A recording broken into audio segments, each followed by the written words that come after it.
গল্প নিষিদ্ধ শব্দের দিনলিপি। লেখনীতে ঝিলিক মল্লিক। অন্তিম পর্ব। দীর্ঘ দুটো দিন হৃদির সাথে কোনোভাবেই যোগাযোগ করতে পারেনি আরবিন। এই দুদিন ওর কাছে বর্তমানে দুই যুগের সমান। ক্যান্টনমেন্ট ডিউটি কোনো কিছুতে মন বসাতে পারছে না। মেয়েটা চলে তো গেছেই, সাথে আরবিনের রাতের ঘুমও কেড়ে নিয়ে গেছে। সারারাত জেগে সিগারেটের পর সিগারেট উড়ানো ব্যতীত আর কোনো কাজ হচ্ছে না ওর দ্বারা। আরবিন নিজের বাড়িতেও ফোন করেনি হুটহাট, এমনকি শ্বশুরবাড়িতেও নয়। ভেবেছিল তারাই হয়তো আগে ফোন করবে, কিন্তু তেমন কিছুই ঘটেনি। আজ রাতটা আরবিন আর পার করতে পারছে না কোনোভাবেই। সময় যেন কাটতেই চাইছে না। রীতিমতো বিরক্ত আরবিন এবার সিগারেট ছাড়ল ও। অ্যাশট্রেতে পিষে নিভিয়ে ফেলল। তারপর ফোনটা হাতে তুলে নিল। ব্যালকনির দেয়ালে হেলান দিয়ে বসে আছে ও। জোরে শ্বাস টেনে নিজের মনের সব জোরটাকে একপাশে সরিয়ে দিল। তারপর কল লিস্টে যেয়ে নিজের শাশুড়ির নাম্বারে কল দিল। হৃদির নাম্বারে কল দিয়ে লাভ নেই। ওকে সব জায়গা থেকে ব্লক করে দিয়েছি হৃদি। কন্ট্যাক্ট করার কোনো উপায় রাখেনি। কল দেওয়ার কিছুক্ষণ পরেই ফোন রিসিভ হলো। গলা ঝেড়ে সে আরবিন বলল, হ্যালো আম্মু। আসসালামু আলাইকুম। ওয়ালাইকুম আসসালাম। কেমন আছো আব্বা? আলহামদুলিল্লাহ ভালো আছি। আপনি কেমন আছেন আম্মু? এই তো আলহামদুলিল্লাহ। আব্বু কেমন আছেন? তোমার শ্বশুরের কথা আর কি বলবো। কিছুদিন হলো শরীরটা একটু খারাপ যাচ্ছে। জ্বর ঠান্ডা লেগেই আছে, খুব অনিয়ম করে বুঝলে। আমার কথা আর শোনে কই। ওহো, এটা তো খুব খারাপ খবর। ডাক্তার দেখিয়েছেন? হ্যাঁ, এই তো সেদিন ফার্মেসি থেকে এক গাদা ওষুধ দিল। এখন কি অবস্থা আব্বুর? আলহামদুলিল্লাহ এখন মোটামুটি সুস্থ। আল্লাহর ওপর ভরসা রাখি, কিছুদিনেই পুরোপুরি সুস্থ হয়ে যাবে। আম্মু বলছিলাম, হৃদি কোথায়? ওর সাথে কথা হয়নি তোমার? তেমন কথা বলার সুযোগ হয়নি দুদিন। আসলে কাজের প্রেশার তো খুব, ডিউটি টাইমের ঠিক নেই। কখনো 24 ঘন্টার মধ্যে 22 ঘন্টায় ডিউটিতে থাকতে হচ্ছে, কখনো আবার পুরো 24 ঘন্টাই। এ কারণে আরবিনের কথা কিঞ্চিত সত্য আর কিঞ্চিত মিথ্যা মেশানো। তানিয়া বেগম এবার কৌতূহলী হয়ে বললেন, হৃদিকে কল দিয়ে ওর খোঁজ খবর নিতে পারো? মানে, হৃদি কোথায় আছে? বাসায় নেই? না, ও তো ওর কাকাবাড়ি গেছে সেদিন এসেই। তোমার কাছে আমি এ ব্যাপারে শুনতে চেয়েছিলাম। ফোন করে যে জিজ্ঞাসা করব, সেই খেয়াল ছিল না। হঠাৎ মেয়েটার কি হলো বলো তো? হুট করে একাই সিলেট থেকে চলে আসলো এখানে। আমি জিজ্ঞাসা করাই বলল, তুমি নাকি বাসে উঠিয়ে দিয়েছ। তারপর বাকিটা পথ একা এসেছে। কিন্তু কেন এই অসময়ে হঠাৎ আসলো, তা আর বলেনি। এখানে আসার পরের দিনই বলল, ওর নাকি বাসায় থাকতে ভালো লাগছে না। ওর কাকাবাড়ি থেকে বেরিয়ে আসবে কিছুদিনের জন্য। এ কারণে তোমার শ্বশুর গিয়ে এগিয়ে দিয়ে আসলো সেখানে। ফিরবে হয়তো সপ্তাহখানেক পরে। আরবিন রীতিমতো হতবাক হলো। কিছুক্ষণ স্তব্ধ হয়ে রইল, কি ভয়াবহ মিথ্যা। মেয়েটা এক প্রকার পালিয়ে গেছে ওর কাছ থেকে। একবার যদি আরবিন ঘুণাক্ষরেও টের পেত যে হৃদি ওকে ছেড়ে এভাবে চলে যাবে, তাহলে ও তৎক্ষণাৎ যাওয়ার সব উপায় বন্ধ করার বন্দোবস্ত করত। কিন্তু না, মেয়েটা বড্ড শেয়ানা আর বেয়ারা। আর এখন গিয়ে উঠেছে নিজের কাকাইয়ের বাসায়, যা মোটেও পছন্দ হয়নি আরবিনের। যোগাযোগ করার সব পথ বন্ধ করে দিচ্ছে হৃদি। অসহ্যকর ব্যাপার স্যাপার। আরবিন খুবই ভদ্রচিতভাবে শাশুড়ির প্রশ্নের জবাবে বলল, ওর কয়েকদিন ধরেই ঢাকায় যাওয়ার জন্য মনটা ছটফট করছিল। এজন্য আমি আর বাধা দিইনি। কিছুদিন ঘোরাফেরা করুক সেখানে, তারপর না হয় আমি অথরিটিতে আবেদন করে একদিনের জন্য ছুটি নিয়ে ওকে নিতে আসবো আম্মু। আপনি যত দ্রুত সম্ভব ওকে বাড়িতে ফেরানোর ব্যবস্থা করুন। এই সময়টা ওর জন্য খুবই গুরুত্বপূর্ণ। এখন চাচাবাড়িতে ঘুরে ফিরে বেড়ালে পড়াশোনা উচ্ছন্নে যাবে। আচ্ছা বাজান, আমি তোমার শ্বশুরের সাথে এ বিষয়ে আজই কথা বলবো। তুমি দুশ্চিন্তা করো না। শাশুড়ির সাথে আরো কিছুক্ষণ কথাবার্তা চলল আরবিনের। তারপর যখন কথা শেষ হলো, তার কিছু সময় পরেই ফ্ল্যাটের কলিং বেল বেজে উঠতেই তড়িঘড়ি করে উঠে গেল আরবিন। এত রাতে কে এসেছে তাই দেখতে। লেফটেন্যান্ট কায়েস। আরবিনের জুনিয়র এই ছেলেটা অত্যন্ত ভদ্রচিত এবং মনের দিক থেকে ভীষণ ভালো। দুদিন ধরে সে রীতিমতো আরবিনকে ধাতাচ্ছে।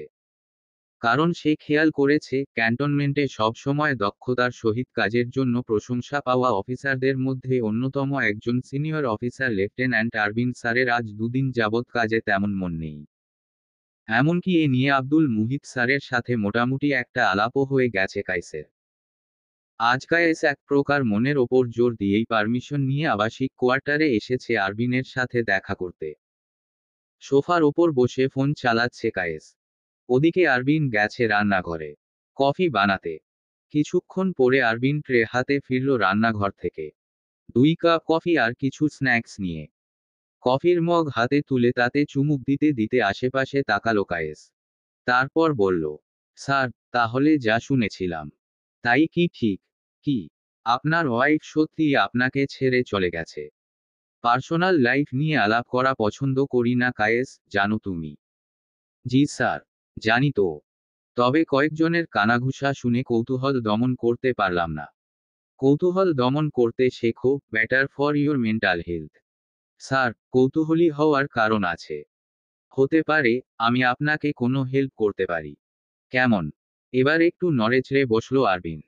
কায়েস বেশ সিরিয়াস ভঙ্গিতে বলল, কমান্ডারের ওয়াইফও কিন্তু রাগ করে ছেলেমেয়ে নিয়ে চলে গিয়েছিল। আবার ফিরেও এসেছে, সে খবর রেখেছেন? কবে? এই তো গত পরশু। এবার জিজ্ঞাসা করবেন না কিভাবে ফিরে আসলো। কিভাবে? সেদিন স্যারের সাথে চায়ের দোকানে বসে আড্ডা হলো অনেকক্ষণ। তখন স্যার কথায় কথায় বলছিলেন তার আর তার ওয়াইফের মধ্যে নাকি খুবই সিরিয়াস একটা ঝামেলা লেগেছিল। আগামী 1-2 সপ্তাহের মধ্যে তার ওয়াইফের ফিরে আসার কোনো সম্ভাবনা ছিল না। তবে ম্যাজিকের মতো হঠাৎ বাচ্চা কাচ্চা সহ তার ওয়াইফ ফিরে আসলেন। কারণ স্যার একটা চাল চেলেছিলেন। কেমন চাল? আরবিন একনাগাড়ে কায়েসের কথা শুনছে, মনোযোগী শ্রোতার ন্যায়। মাঝে মধ্যে দু-একটা প্রশ্নও করছে। এখন কায়েসের কথাগুলো শুনতে বিরক্তও লাগছে না, বরং মনে হচ্ছে নিশ্চয়ই কাজের কাজ কিছু হবে এই কথাগুলো শুনলে। কায়েস এবার অতি উৎসুক হয়ে বলল, স্যার আপনি একটু বেহেড হয়ে যান। মানে? মানে কোনো স্ত্রী চায় না তার স্বামী বেহেড হোক? দরকার পড়লে ইমোশনাল ব্ল্যাকমেইল করবেন ভাবিকে। এতে কাজ হবে বলছো? হবে না মানে? নির্ঘাত হবে, হতেই হবে। But I will not willingly contact her Kayes. Sir, এত ইগো ধরে রেখে কি হবে? যদি আপনার বউই না থাকে? আপনার চোখের নিচে কালি পড়েছে। আপনার এমন দশা মানতে পারছি না। আপনি পরিপাটি মানুষ। হঠাৎ এমন এলোমেলো হয়ে গেলে চলবে বলেন? বরং সব ইগো সাইডে রেখে একটু স্যাক্রিফাইস করুন না। আরবিন চোখ বুজে একটা দীর্ঘশ্বাস ছাড়ল। শক্ত হাতে চুলগুলোকে পেছনে টেনে দিয়ে ঠোঁটে ঠোঁট চেপে বলল, ওকে হো। আমি ওর সাথে কন্ট্যাক্ট করব। সার সময় নষ্ট করবেন না। যত দ্রুত সম্ভব কন্ট্যাক্ট করে আমাকে রেজাল্ট জানাবেন। মেয়ে মানুষের মেজাজের ঠিক নাই এমনিতেও। আমার গার্লফ্রেন্ড এই তো সেদিন ব্রেকআপ করলো। তেমন সময় দিতে পারি না বলে একটু মিষ্টি মিষ্টি কথা বলে ইমোশনাল ব্ল্যাকমেইল করতেই নিজে থেকেই আবার সব ঠিক করে নিল। আরবিন আর কায়েসের মধ্যে আরো অনেকটা সময় ধরে আড্ডা চলল। আরো 2 মগ কফি বানিয়ে নিয়ে আসলো আরবিন। কায়েস মূলত আড্ডা দিতেই এসেছিল। সাহস করে কথাগুলো বলতে পেরেছে এই ভেবে স্বস্তির নিঃশ্বাস ফেলল। রাত অনেকটা হতেই ফ্ল্যাট থেকে বের হয়ে গেল কায়েস। কাকাবাড়িতে আসার পর থেকে হৃদির রুটিন বদলেছে। প্রায় অনেক রাত পর্যন্ত জেগে থাকা হচ্ছে। পড়াশোনার একটা নির্দিষ্ট সময় ওই রাত 9টা পর্যন্তই। আজ রাতে জামিয়া আর তিতাসের সাথে বসে ফোনে লুডো অ্যাপ ডাউনলোড করে লুডো খেলছিল হৃদি। সাথে ছিল চা আর বিস্কুট। সবার মনোযোগ খেলার দিকেই। চা যে ঠান্ডা হয়ে গেছে সেদিকে ন্যূনতম খেয়াল নেই। তিতাস খেলায় কারচুপি করছে। জামিয়ার দানও উল্টোপাল্টাভাবে ছেলে দিচ্ছে সুযোগ পেলেই। এবার জামিয়া উঠে তিতাসের পিঠে একটা কিল বসালো জোরে। হৃদি হাসতে হাসতে ওদের দুটোকে ছাড়াতে লাগলো। হালিমা খাতুন এতক্ষণ বিছানার ওপর একপাশে বসে ওদের কর্মকাণ্ড দেখছিলেন হাসি মুখে। হঠাৎ পাশের ঘর থেকে সেলফোনের রিংটোন জোরে আওয়াজ করার শব্দে উঠে গেলেন তিনি। হৃদি, জামিয়া আর তিতাসের মনোযোগ তখনও খেলার দিকে। হালিমা খাতুন কানে ফোন চেপে ধরে জামিয়ার ঘরে ঢুকতে ঢুকতে হৃদিকে উদ্দেশ্য করে বললেন, ও হৃদি, তোর ফোনে কি হইছে রে মা? হৃদি খেলার মধ্যে এমন কথা শুনে এবার মাথা তুলে তাকালো কাকিমণির দিকে, তারপর কপালে ভাঁজ ফেলে প্রশ্ন করল, কিছুই তো হয়নি কাকিমণি। ফোন চার্জে রয়েছে। কেন? কি হয়েছে? হালিমা খাতুন এবার এগিয়ে এসে বললেন, জামাই নাকি তোকে ফোনে পাচ্ছে না। কেন বল তো? হৃদির হাতটা ফোন স্ক্রিনের ওপর ছিল। কাকিমণির কথা শুনে তা ধীরে ধীরে সরে গেল। হৃদি স্তব্ধ, বোবা হয়ে রইল কিছুক্ষণ। কাকিমণির প্রশ্নের জবাব দিল না। হালিমা খাতুন কিছুক্ষণ ভ্রু কুঁচকে তাকিয়ে রইলেন হৃদির দিকে। তারপর ওর দিকে ফোনটা এগিয়ে দিয়ে বললেন, নে, জামাইয়ের সাথে কথা বল। আমি কারো সাথে কথা বলবো না কাকিমণি, অপরিচিত মানুষের সাথে তো মোটেও নয়। মানে, কি বলছিস তুই? তোর মাথা ঠিক আছে? হ্যাঁ, আমার মাথা ঠিকই আছে। আমি বলেছি, আমি কারো সাথে কথা বলবো না। হালিমা খাতুন এবার বোধহয় বুঝলেন কিছু একটা। জামিয়া আর তিতাস উৎসুক দৃষ্টিতে চেয়েছিল। হালিমা খাতুন গম্ভীর স্বরে ওদেরকে বললেন, এই তোরা একটু বাইরে যা তো। জামিয়া আর তিতাস মায়ের আদেশ অমান্য না করে সঙ্গে সঙ্গে ঘরের বাইরে চলে গেল। হালিমা খাতুন এবার ফোনের দিকে তাকালেন। আরবিন এখনো কলে রয়েছে। হালিমা খাতুন কানে ফোনটা চেপে ধরে বললেন, বাজান, তোমাকে আমি একটু পরে ফোন দিচ্ছি। কথাটা বলেই ফোন কাটলেন হালিমা খাতুন। তারপর হৃদির সামনে বসে চেপে ধরলেন ওকে। বললেন, এই, তোদের মধ্যে কি হয়েছে? সত্যি করে বল তো। কিছু হয়নি তো কাকিমণি। না, না, কিছু একটা তো হয়েছে। আমাকে মিথ্যে বলিস না হৃদি। কোলেপিঠে করে মানুষ করেছি তোকে। হঠাৎ সিলেট থেকে ঢাকা চলে আসলি, তার পরের দিনই আমাদের এখানে, তাতে কোনো রকম অসুবিধা নেই। তুই ধারে থাকলে আমার আরো ভালো লাগে। বাড়িটা সজীব হয়ে ওঠে। কিন্তু কথা হচ্ছে, এই দুদিনে তোর মধ্যে বেশ কিছু পরিবর্তন লক্ষ্য করেছি আমি। তোর আরবিনের সাথে কথা হয়নি মোটেও। আরবিনের সাথে ঝামেলা করেছিস। সিলেট থেকে হুট করে চলে আসার কারণও নিশ্চয়ই এটা। তোদের সমস্যাটা কি বলতো? শুরু থেকেই তোদের সম্পর্কটাকে পাকাপোক্ত মনে হয়নি আমার, ভেবেছিলাম সময়ের সাথে সাথে ঠিক হয়ে যাবে। কিচ্ছু ঠিক হয়নি কাকিমণি। কিচ্ছু না। এজন্য আমি ঠিক করেছি, উনাকে ডিভোর্স দেব। এসব কি ধরনের কথাবার্তা বলছিস হৃদি? ভেবেচিন্তে বলছিস তো? অনেক ভেবেছি কাকিমণি। আর ভাবার মতো কিছু নেই। আমি এখন একটু বাঁচতে চাই শান্তিতে। তোর গায়ে হাত তোলে নাকি? হালিমা খাতুন বেশ সিরিয়াস হয়েছেন। গম্ভীরভাবে সন্নিগ্ধ দৃষ্টিতে হৃদির দিকে চেয়ে এবার প্রশ্নটা করলেন তিনি। হৃদি এবার আফসোসের সুরে বলল, তাহলেও তো হতো। তবুও বুঝতাম, তার কাছে আমার ন্যূনতম গুরুত্বটুকু অন্তত আছে। আমাকে একজন মানুষের পর্যায়ে ধরে, যে কারণে গায়ে হাত তোলে। কিন্তু সেসবও তো করেন না তিনি। তার কাছে আমার কোনোরকম গুরুত্বই নেই। তোদের মধ্যে কখনো কিছু হয়েছে? হালিমা খাতুন ভ্রু কুঁচকে প্রশ্নটা করেন। হৃদি আড়ষ্টতায় মাথা নামিয়ে ফেলে। হালিমা খাতুন এবার গম্ভীর স্বরে প্রশ্ন করেন, দেখ হৃদি, ডিভোর্স কোনো সাধারণ বিষয় নয়। কোনো ছেলেখেলাও নয়। জীবন বড্ড কঠিন। গুরুত্বপূর্ণ প্রশ্ন করেছি। লজ্জা না পেয়ে ঠিকমতো জবাব দে। হৃদি এবার নতমুখে ধীরে ধীরে জবাব দিল, হ্যাঁ হয়েছে। বেশ কয়েকবার। তাহলে তুই ওকে ডিভোর্স দিবি কিভাবে? হালিমা খাতুন আশ্চর্য হয়ে প্রশ্নটা করলেন। হৃদি এবার হালিমা খাতুনকে শক্ত করে জড়িয়ে ধরে হাউমাউ করে কাঁদতে কাঁদতে বলল, আমি অত কিছু জানি না কাকিমণি। শুধু জানি, ওই লোকের সাথে থাকলে আমি বাঁচতে পারবো না, অমন পাষাণ লোকের সাথে থাকা যায় না। ওই লোক অবহেলা করে করে আমাকে মেরে ফেলবে, বেঁচে থেকেও মরে যাব আমি। শান্ত হ মা। কাঁদিস না। আমি সমাধান খুঁজছি। তোর অভিভাবকরা এখনো বেঁচে আছে।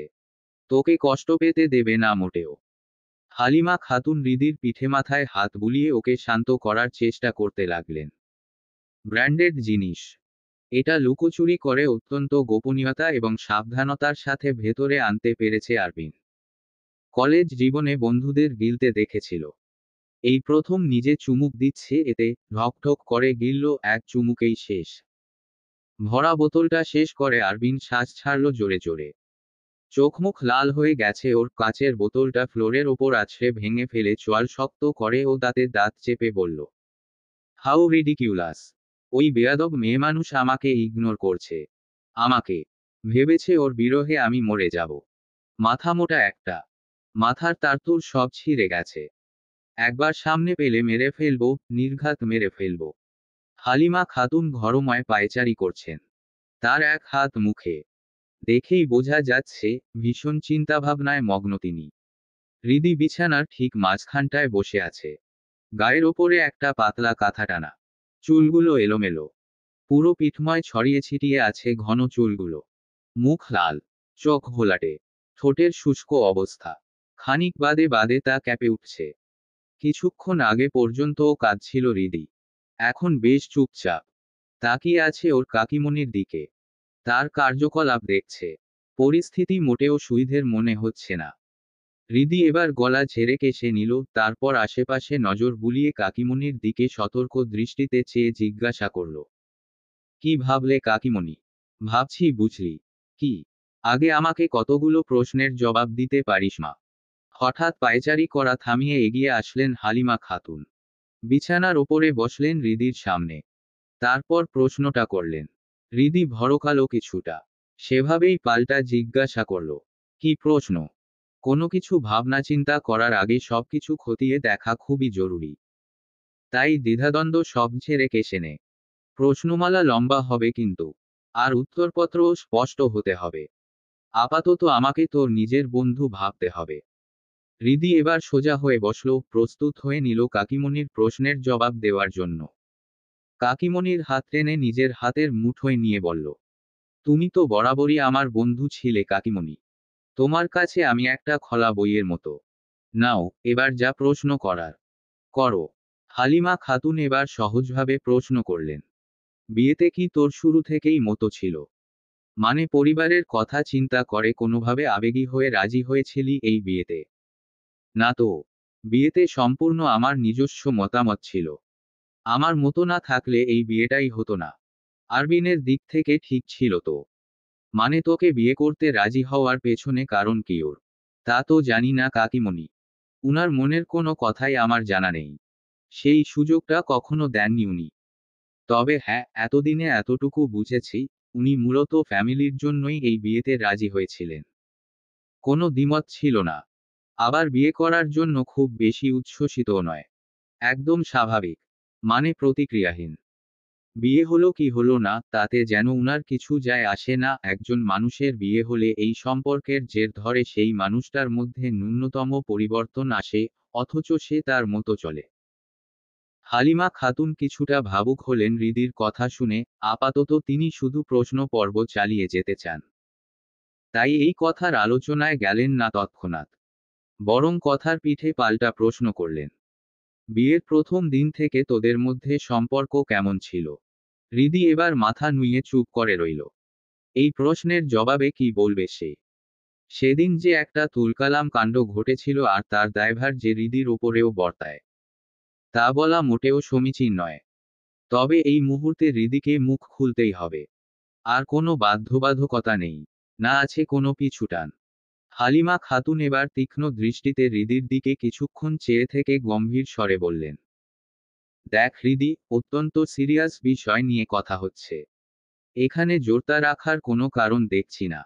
আর জোরতা রেখেও লাভ নেই। তাহলে আমি সমাধান করতে পারবো না ব্যাপারটার। আগেই বলেছি, ডিভোর্স কোনো সমাধান হতেই পারে না। আর সেখানে সর্বনাশ তো যা হওয়ার হয়ে গেছে। তাছাড়াও তোর বাপ চাচাদের বংশে কোনো মেয়ে ডিভোর্সি নেই। আমি চাইছি না হুটহাট সিদ্ধান্তে তোর জীবনটা নষ্ট হয়ে যাক। বুঝতে পারছিস আমার কথা? জি কাকিমণি। তাহলে বল এবার। হৃদি ধীরে সুস্থে জোরতা কাটিয়ে মুখ খুলল এবেলায়। বলল, প্রথমে সবকিছু স্বাভাবিকই ছিল কাকিমণি। উনার সাথে বিয়ের আগে আমার মোটামুটি একটা ফর্মালিটির সম্পর্ক ছিল। উনাকে অপছন্দ করার কোনো কারণই ছিল না। ভালো আর বিচক্ষণ ভদ্রলোক বলে জানতাম। কিন্তু বিয়ের প্রথম দিন রাতে এমন একটা ঘটনা ঘটে গেল যে। হৃদি এটুকু বলেই থেমে গেল। হালিমা খাতুন এবার উৎসুক হয়ে বললেন, কি ঘটনা? তোদের দুজনের মধ্যকার ঘনিষ্ঠ সম্পর্ক স্কিপ করে যতটুকু বলা যায়, ততটুকু বলতে পারিস আমাকে? উনি যে বাংলাদেশ সেনাবাহিনীর আইটি অ্যান্ড সাইবার সিকিউরিটি ডিপার্টমেন্টের একজন অফিসার হিসেবে নিয়োগ পেয়েছিলেন, সে ব্যাপারে আমি বিয়ের আগ পর্যন্ত জানতাম না। মনে আছে, সন্ধ্যায় তুমি উনাকে আমার ঘরে পাঠিয়েছিলে? হ্যাঁ, হালকা মনে আছে। ওই তো তখন ঘরে আসার পরে প্রথমে স্বাভাবিক আলাপ হয় আমাদের। আর কথায় কথায় জানতে পারি উনার জব সম্পর্কে। আর তখন আমি, হৃদি বাকিটা বলতে পারে না। চুপ করে যায়। নিজের দোষের কথাকেই বা বলতে চায়। তবে হালিমা খাতুন ছাড়লেন না। হৃদিকে চেপে ধরে ওর দিকে সন্নিগ্ধ দৃষ্টিতে চেয়ে জিজ্ঞাসা করলেন, তখন তুই কি? আমি ওভার রিয়্যাক্ট করে ফেলেছিলাম মাথা গরম থাকায়। উনার সাথে খুব বাজে আচরণ করেছিলাম। কিন্তু কেন? তুমি তো জানো কাকিমণি, কেন? বিয়ের সময়ও কেউ আমাকে উনার জবের ব্যাপারে প্রপারলি বলেনি। বললে, আজ এই দিন দেখতে হতো না।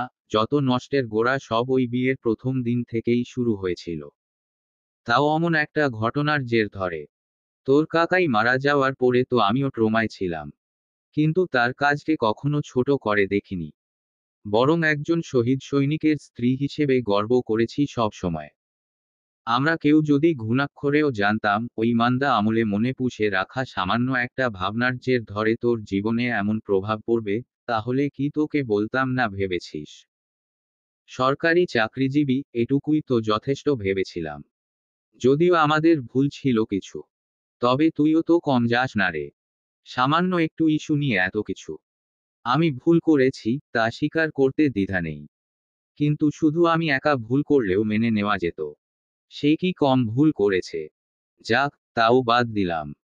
সে আমার সাথে ওই সন্ধ্যায় বাজে ব্যবহার করার পরে কি করেছে শুনবে না? হালিমা খাতুন জীবনের অনেকটা সময় পার করে এসেছেন। জ্ঞানের ধার তার নেহাতই কম নয়। তাই হৃদির কথা বুঝতে তার অসুবিধাও হলো না। আর হৃদি যে কি বলতে চাইছে তা বুঝতেও নয়। তাই তিনি হৃদিকে থামাতে হাত উঠিয়ে বললেন, থাক, আমি বুঝতে পেরেছি। অন্য কথায় আয়। তবে হৃদি থামল না। বলল, না, তা কি করে হয়? আমার দোষের কথা শুনলে তারটা শুনবে না। সে সব সময় কেন ছাড় পেয়ে যাবে? ওই দিন রাতে উনি জোর করে আমার সাথে ইন্টিমেন্ট হয়েছিল। তারপর কি বলেছিল জানো? কি? এটা নাকি আমার জন্য শাস্তি স্বরূপ। আমাকে শাস্তি দিতেই এমনটা করেছে। আসলেই তাই। এই শাস্তি আমি এখনো পাচ্ছি বুঝলে। উনি প্রতিনিয়ত শাস্তি দিয়ে চলেছেন আমাকে। কিন্তু পরবর্তীতে উনার সাথে সিলেট যাওয়ার পরে আমি ধীরে ধীরে সব ঠিক করে নেওয়ার চেষ্টা করেছিলাম। সম্পর্কটাকে বহুবার সুযোগ দিতে চেয়েছি। কিন্তু উনি বারবার শুধু নানান দোহাই দিয়ে আমাকে দূরে সরিয়ে দিয়েছেন। লাস্ট টাইম উনার বোন সিলেট থেকে ঢাকা ফেরার আগে আমাকে পরামর্শ দিয়েছিল এমন কিছু করতে, যাতে উনি আমার শূন্যতা আর গুরুত্ব দুটো একসাথে উপলব্ধি করেন। এরপর আমি একটা ভয়ঙ্কর কাজ করে ফেলি। শেষের কথাটা কিছুটা মিলিয়ে যাওয়া কণ্ঠে বলল হৃদি। তারপর নতমুখী হয়ে বসে রইল অপরাধী ন্যায়। হালিমা খাতুন অত্যন্ত মনোযোগ সহকারে হৃদির সব কথাই শুনছিলেন। এবার তিনি ভ্রু কুঁচকে প্রশ্ন করলেন, কি করেছিস তুই? ফেরার হয়েছিলাম। মানে? এই তো গত সপ্তাহের ঘটনা। সেদিন সকালে যখন উনি ক্যান্টনমেন্টে চলে গেলেন, তখন বেশ প্রস্তুতি নিয়ে ফোনটাকে কোয়ার্টারে ফেলেই গেট পাস কার্ড দিয়ে আমি বাইরে বের হলাম। ক্যান্টনমেন্ট এরিয়া পার হয়ে হাঁটতে হাঁটতে কোথায় যে গিয়েছিলাম তা আমি নিজেও জানি না। এখনো পর্যন্ত মনে করতে পারি না, ভুলে বসেছি। তারপর আর কি? সেদিন সারাদিন বাইরে ছিলাম। সকাল 10টা হতে শুরু করে সন্ধ্যা 6টা-7টা বাজে বোধ হয় তখন। ফিরে যাওয়ার কোনো ইচ্ছা ছিল না। হাঁটছিলাম পথের ধার দিয়ে। আমি বোধহয় তখন শহরের কোনো এক পাশে হব। লেকপাড়ে। কোয়ার্টার থেকে অনেকটা দূরে। জায়গার নাম জানি না, বেশ নির্জন পরিবেশ। বসে বসে আরো আশা করছিলাম, আরবিন যেন খুঁজে পাগল প্রায় হয়ে যায়। আমার জন্য একটু হলেও আহাজারি করে। আমাকে যেন খুঁজে না পায়, আরো একটু সময় বসি বরং। কারণ, আরবিনের কোয়ার্টারে ফেরার নর্মাল টাইম 5টা-7টা। এভাবেই রাত 9টা পর্যন্ত বসার পরে হঠাৎ সেখান থেকে একজন বৃদ্ধ লোক যাওয়ার সময়ে বললেন, আমাকে বাসায় চলে যেতে। জায়গাটা এই সময়ে নাকি ভালো না। খারাপ কিছু হওয়ার সম্ভাবনা নেহাত কম নয়। লোকটার কথা শুনে আমি আর সেখানে বসিনি। যে পথে এসেছিলাম সেই পথেই হেঁটে গেলাম কিছু দূর। আর তারপর অটোরিকশা নিলাম। কোয়ার্টারে ফিরেছিলাম প্রায় 9:30টার কাছাকাছি সময়ে। ভাবতে পারো, কতটা জেদ জন্মেছিল আমার মধ্যে। প্রায় গোটা একটা দিন বাইরে ছিলাম। ফ্ল্যাটে যাওয়ার সঙ্গে সঙ্গে তো তুমুল অবস্থা। যা ভেবেছিলাম ঠিক তার উল্টো হলো। ভেতরে ঢোকার সঙ্গে সঙ্গে জড়িয়ে ধরে আহাজারি করার বদলে গালে দুটো থাপ্পড় বসালো মহামান্য লোকটা। শুরুতেই এই কাজে আমি হতভম্ব হয়ে গিয়েছিলাম। যখন সিকিউরিটি গেটে সিকিউরিটি অফিসারও আমার দিকে আরে আরে তাকাচ্ছিল, তখনই আমার ঘটনা বুঝে যাওয়া উচিত ছিল। আগে বুঝলে সেদিন আর কোয়ার্টারে ফিরতাম না, বাবাগো। আমার ওপর দিয়ে যা গিয়েছিল সেদিন, গোটা একটা ঘূর্ণিঝড় সারারাত ঝাড়ির ওপর রেখেছিল। যা মেজাজ দেখিয়েছিল সেদিন, ভাবলেই এখনো গায়ে কাটা দেয়। প্রায় মার খাবো খাবো, তখন নাটক করে একটুর জন্য বেঁচে গিয়েছিলাম। উনি নাকি আমার জন্য পুরো কোয়ার্টার ক্যান্টনমেন্টে তুলকালাম কাণ্ড ঘটিয়ে ফেলেছিলেন। এমনকি কোয়ার্টার হেডের হেল্প নিতেও ছাড়েননি। যদিও এসব কথা আমি পড়ে শুনেছি অন্যের মুখে। সে যাকগে, ওই ঘটনার পরে উল্টো প্রতিক্রিয়া হলো। যা ভেবেছিলাম ঠিক তার পুরোটা ভিন্ন। উনি আমার থেকে আরো বেশি দূরে তো সরলেনই, সাথে তারপর থেকে কথায় কথায় ধমকানো, চেঁচামেচি করা, এসব তো আছেই। লাস্ট টাইম আমাকে এতগুলা শক্ত কথা শোনালেন যে আর সহ্য করতে না পেরে আমি চলে আসলাম এখানে। হালিমা খাতুন এতক্ষণ নিঃশ্বাস আটকে হৃদির কথা শুনছিলেন। এবার জোরে জোরে শ্বাস ছাড়লেন তিনি। বিস্ময় মুখের ভাষা হারিয়েছেন যেন। বিস্মিত কণ্ঠে জোর গলায় হৃদিকে উদ্দেশ্য করে বললেন, বাপরে, আসলেই ভয়াবহ কাণ্ড ঘটিয়েছিস তুই। অমন কাণ্ড ঘটানোর পরেও যে তোকে আস্ত রেখেছে, এই অনেক বড় ব্যাপার। কাকিমণি, তুমিও। দোষ যে তুই করেছিস তা আমি অস্বীকার করতে পারবো না হৃদি। তবে আরবিনেরও দোষ রয়েছে। এতক্ষণে মূল বিষয়টা বুঝতে আমার অসুবিধা হচ্ছে না এখন। কি বিষয়? আরবিন তোকে এখনো শাস্তি দিয়ে চলেছে। তুই যেসব কাজ করে বেরিয়েছিস সেসবের শাস্তি। যদিও ওর এটা করা উচিত নয় বলে আমি মনে করি, ওর শাস্তি দেওয়ার পন্থা ভুল। সেটাই তো আমি বলছি কাকিমণি। ভালোবেসে বোঝালে কি আমি বুঝতাম না? উনি আসলে কখনো ভালোই বাসেননি আমাকে। না হলে এত সহজে ছেড়ে চলে যাওয়ার কথা বলতে পারতো না। হালিসা খাতুন এবার কিছুটা নরম গলায় বললেন, তোমার দোষের কারণেই ও তোমাকে শাস্তি দিচ্ছে বারবার। তবে ওর দিকটা আমার কাছে এখনো পরিষ্কার হয়নি তোমার কথায়। আগে ওর মনোভাব বুঝতে হবে। ডিভোর্সের কথা এখনই ভেবো না। সবকিছু ছেলে খেলার মতো করে নিলে জীবন চলে না। তাহলে ওকেও কিছুদিন পাল্টা শাস্তি পেতে দেওয়া জরুরি। তুমি ডিভোর্সের কথা তুলবে, কিন্তু ডিভোর্স দেবে না। ও কন্ট্যাক্ট করার চেষ্টা করলে ওর সাথে কন্ট্যাক্টও করবে। তবে খেয়াল রাখবে, তোমার বলার ভাষা যেন কঠিন হয়। এটাই ওর জন্য সবচেয়ে বড় শাস্তি হলেও হতে পারে। তাতেও কাজ না হলে তখন চূড়ান্ত সিদ্ধান্ত নেব। নরম হলে বিপদ। নরম মাটিতে আঁচড় কাটা খুব সহজ। হালিমা খাতুন উঠলেন, বললেন, সংসার করা খুব কঠিন রে মা। ধরে রাখতে জানতে হয়। তবে চেষ্টাটা দুদিক থেকে করা জরুরি, না হলে অচিরেই সবকিছু ভেঙে চুরে যায়। হৃদি উঠে বসল। হালিমা খাতুন ঘর থেকে বের হবেন, তখনই আবারও তার ফোনের রিংটোন বেজে উঠল। ফোনের দিকে এক নজর তাকিয়ে তিনি হৃদিকে বললেন, আরবিন কল দিয়েছে আবার। কথা বলতে চাইলে এবার কথা বলবি। কিন্তু যা বলেছি, মনে রাখবি। বুঝেছিস? হু। হৃদি মাথা নেড়ে সায় জানায়। হালিমা খাতুন কল রিসিভ করার সঙ্গে সঙ্গে কানে চেপে ধরে কিছু একটা শুনে হৃদির হাতে ফোন ধরিয়ে দিয়ে ইশারা করে বললেন, কথা বলতে। তারপর ঘর থেকে বেরিয়ে গেলেন। বাইরে থেকে দরজা ভেজিয়ে দিলেন। হৃদি আস্তে ধীরে ফোনটা তুলে কানে চেপে ধরল। একটা শব্দও করল না। হৃদি। ফোনের ওপাশ থেকে ভরাট কণ্ঠস্বর শুনতাই কিছুটা বুক ধড়ফড় করে উঠল হৃদির। মস্তিষ্ক এলোমেলো হতে লাগলো, তবু কাকিমণির বলা কথাগুলো স্মরণ করে মুহূর্তের মধ্যে নিজেকে সামলে নিল হৃদি। চোখ বুজে জোরে শ্বাস টেনে শান্ত হলো। তারপর জবাব দিল, হু।